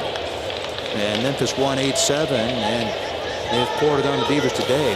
They lead 7-1, and there's a line shot to left, and that ball is up on the boardwalk. A home run for Pagnazzi, his second of the game, third of the year, and it is 8-1 Redbirds. well, case in point right there.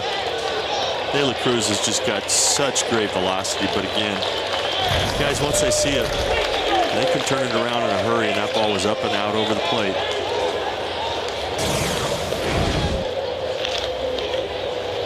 That was 94 up around the belt. Matt Pagnazzi, by the way, no major league time yet. They love him for his defensive abilities in St. Louis. And some talk that he could be the backup there to Yadier Molina, not Jason LaRue.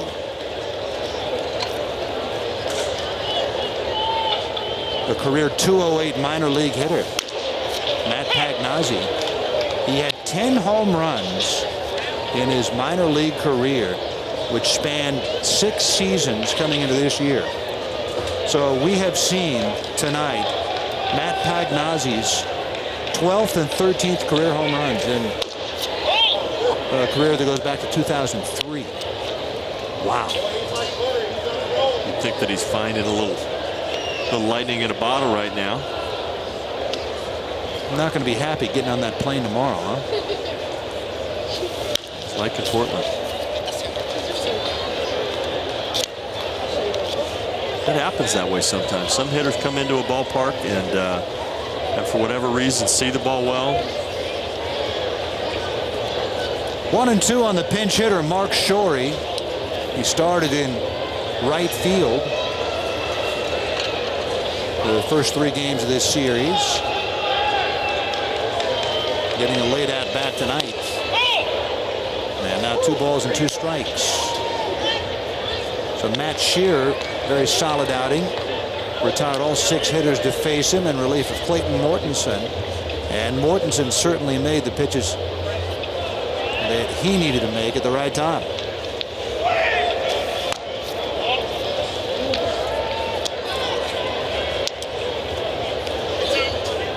You know, I think what the Memphis staff will be so impressed with is Mortensen late in the game started to tire, found himself in a little bit of a jam, bases loaded in a pretty key situation, and was able to dig down deep and get a ground ball double play to get out of the inning. Yeah, that was huge.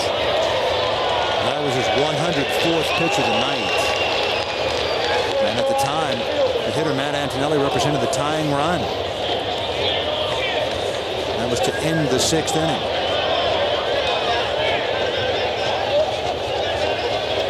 De La Cruz to Mark Shorey. 93-mile-an-hour fastball. Still a full count.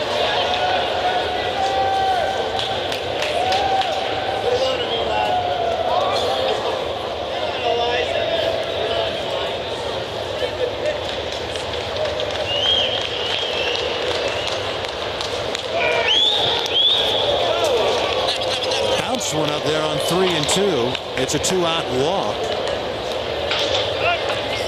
Shane Robinson comes up. Catch the Beavers on Friday, June 12th at 7 p.m. when they host their second post-game fireworks show of the season. And it's a Comcast Dollar Menu Friday featuring dollar hot dogs, Sierra Springs water, and Nestle ice cream. For tickets, visit the PGE Park box office or PortlandBeavers.com.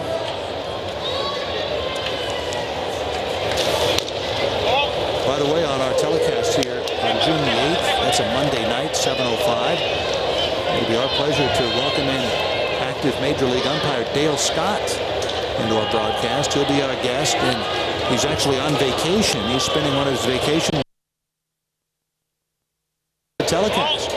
Got approval from Major League Baseball and everything. 96.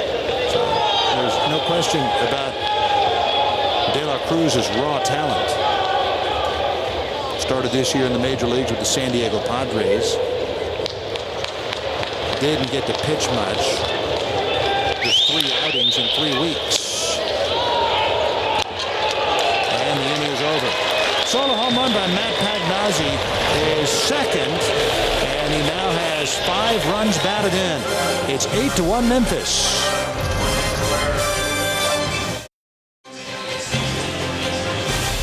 Memphis Redbirds pointed on the Beavers tonight. Final game of the series. The Beavers won the first 2. Memphis trying to get out of town with a split. And they have an 8-1 lead going to the last half of the 9th inning. And people hanging around down in the Woodman Pub.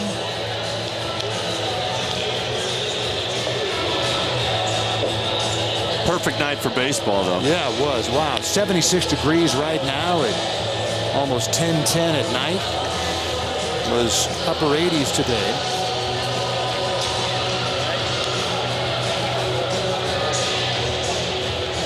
Matt Shearer gone after 2 innings. Retired all 6 to face him.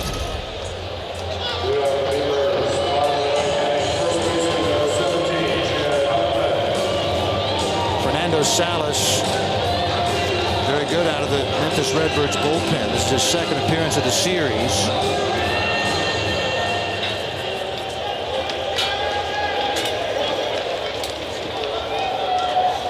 Also had a good series up in Tacoma.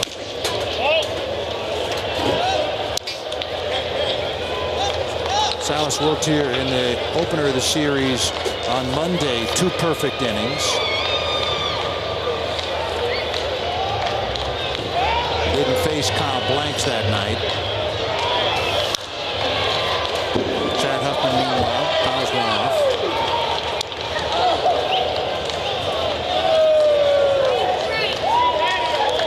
Didn't face Chad Huffman either. Give it to a kid. Huffman tonight fouled out to right, sac fly to right, infield hit to third.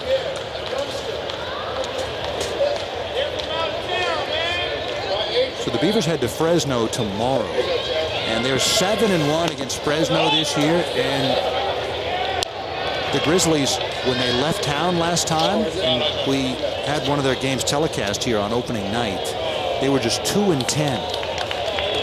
Since then, Fresno is 22-12. They're above 500. And they're just 4 games out in the South Division, trailing Sacramento. Well, and I remember Dan Roan talking about how they had lost, of those 2-10, they'd lost 9 one-run games. They were in all of those games. It was just one of those frustrating moments for a manager getting off to a very, very slow start, but he felt like his team was playing much better than their record was showing. So it'll be interesting when the Beavers get there tomorrow, having owned Fresno earlier this year, how that series goes. And the Beavers, it looks like, going to be back at 500, so it'll be important, certainly. And Beavers just 4 games out coming into play tonight.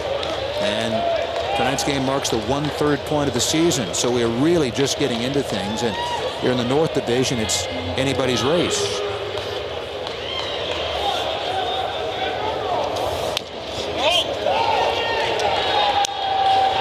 Full count to Huffman. There's certainly a lot of baseball left, but you know, the Beavers are within striking distance, 4 or 5 games. You want to keep it at that. You don't want to get to where you're 8, 9, 10 games out. That becomes a little bit more problematic. You just end up running out of time, and the season ends before you can really make up that ground. So. That's what happened last year when Salt Lake went 21-1 to begin the year. Leadoff walk to Huffman. Eliezer Alfonso comes up.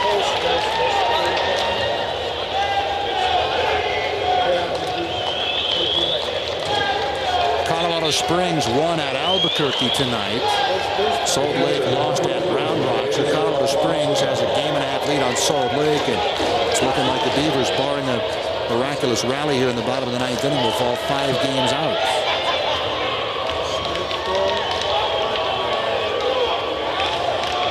Las Vegas was 97 degrees today.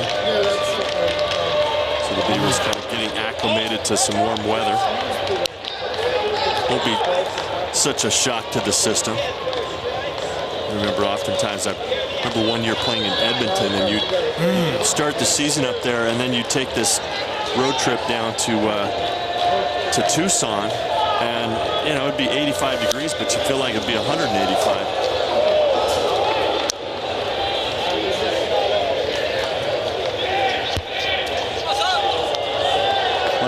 Strike to Eliezer Alfonso. Perhaps that sign should say made in Venezuela. Tacoma won tonight at home against Nashville 5-3. Ryan Roland Smith made his second rehab start for the Rainiers, and he threw 5 scoreless innings, 3 hits, a walk, and 3 strikeouts.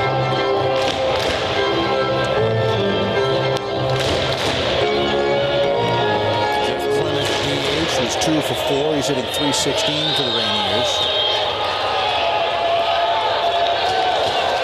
1-2 on Eliezer Alfonso.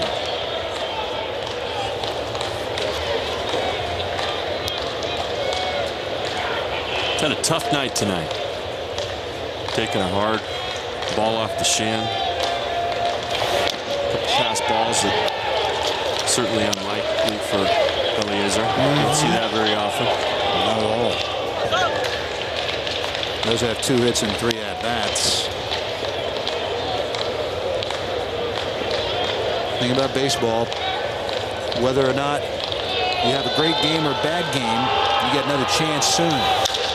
Coming right back at him tomorrow. Tough on a getaway day, though, on a travel day. He's going to spend a lot of time in the training room. Also tough for a team that is going to have to settle for a split in a series where they won the first 2. They were a big hit away yesterday from taking the first 3 games of the series. They lost 8-7 as each team hit 4 home runs. And Alfonso strikes out on the breaking ball for Fernando Salas. 1 down. Our next telecast of Portland Beavers baseball comes your way Saturday, June 6th. Opener of the next homestand. Beavers begin a 4-game set with the Diamondbacks AAA affiliate, the Reno Aces. And we'll bring you the 3rd game of that series Monday, June 8th. Your home for Portland Beavers baseball, FSN and FSN HD. And again, both those games 7:05, broadcast time 7 o'clock. And on Monday, June 8th, we're scheduled to have American League umpire, I guess Major League umpire now, Dale Scott, since they all seem to work both leagues. Dale Scott will be on with us. There's the plate umpire tonight, John Brammer.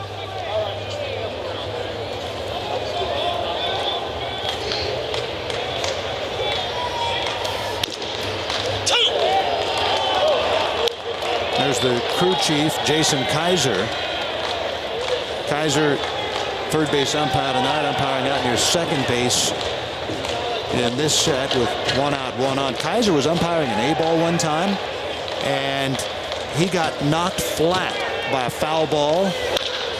Now it's to third base, picked up there by Rowlett. He goes to Hoffpau, who drops the ball, and everybody's safe. Potential game-ending double play is muffed by the Redbirds.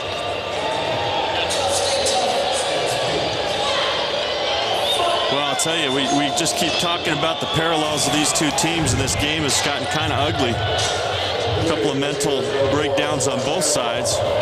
seemingly routine plays. See Hoffbauer trying to make the exchange before he had that ball in the glove.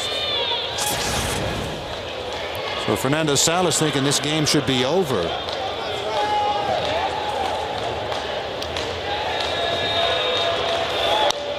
Sean Kazmar pinch hitting for the Beavers. They're a long way from being back in this one. They need 5 more base runners to have a shot. One down here in the 9th inning.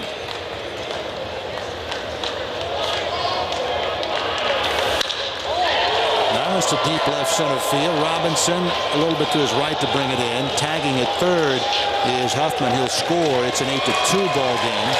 Pinch hit sac fly for Sean Kazmar. And Brett Dowdy coming up with 2 down here in the 9th inning. So Jason Kaiser umpiring out near second base right now was an A-ball. Umpiring behind home plate got knocked flat by a foul tip. And the trainer for one of the teams runs out to check on him. And he slips and falls. And his legs went right over the umpire. He was laying on his back on the ground. Landed on him? Landed right on him. Oh, my God.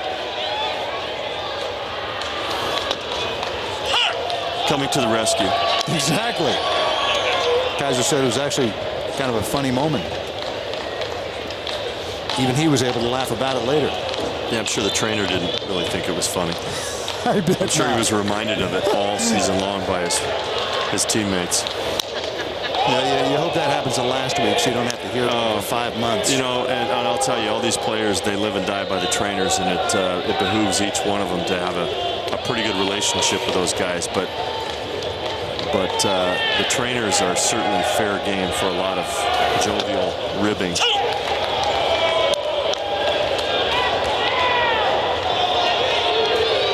Now 1-2 on Brett Dowdy.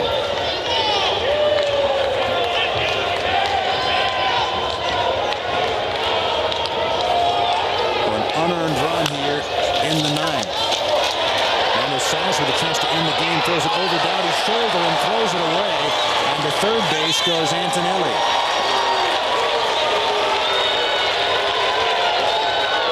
That's a tough play for the pitcher, having to throw it over the shoulder, and they've called him out for running inside the baseline. Is that what the call on Dowdy was? Dowdy was running inside the baseline, and the throw over his shoulder. That's why they draw that little box down there, the last 45 feet down the line. They have to run inside, on the outside side of that line, inside that box, and you can see Dowdy well on the inside of the line. And so the throw into the runner, and he's ruled out. And that was a good call by the umpires. Very good call. You don't see that very often. An unusual way to end a ball game, that's for sure. So the Beavers lose this one 8-2 to the Memphis Redbirds. And let's have a look at our game summary tonight. In the second inning for Memphis, Matt Pagnozzi smoked his 12th home run of his 6-year career. And his second this year, Cesar Ramos came out because of some tightness behind his shoulder. And then in the 6th inning, Matt Antonelli came up representing the tying run with the bases loaded, 1 down. And Rowland went to Hoffpower, and he went to Brito for the around-the-horn double play. Then John Jay doubled off Scott Patterson in the 7th inning to drive home a run. And then Pagnozzi hit his second home run of the night. Just the 13th of a career that goes back to 2003. And the Redbirds beat the Beavers 8-2. So Scott, successful homestand for the team. At least it looked like they were going to be able to finish above 500. They had won 4 of the first 6, but then they dropped the last 2. And after a tough loss yesterday where they hit 4 home runs, they came out kind of flat tonight. Yeah, it was all Memphis. Just too much of Clayton Mortensen and not enough offense. And obviously it just seemed to go south with Cesar Ramos coming out of the game early, and it just seemed to set the tone for the Beavers. They just couldn't get on track. So they play 4 in Fresno, then 4 in Vegas, then they're back For our next telecast, the opener of the homestand, it'll be an 11-game homestand, and the first game, June 6th, against the Reno Aces. That's our next game, 7:05 here at PGE Park. Hope you can tune in. For executive producer Bill Kazaba, producer Pike Parker, director Pat Brown, and the entire crew, and for Scott Anderson, this is Rich Burke. Goodbye from PGE Park in Portland, where the Memphis Redbirds beat the Beavers 8-2.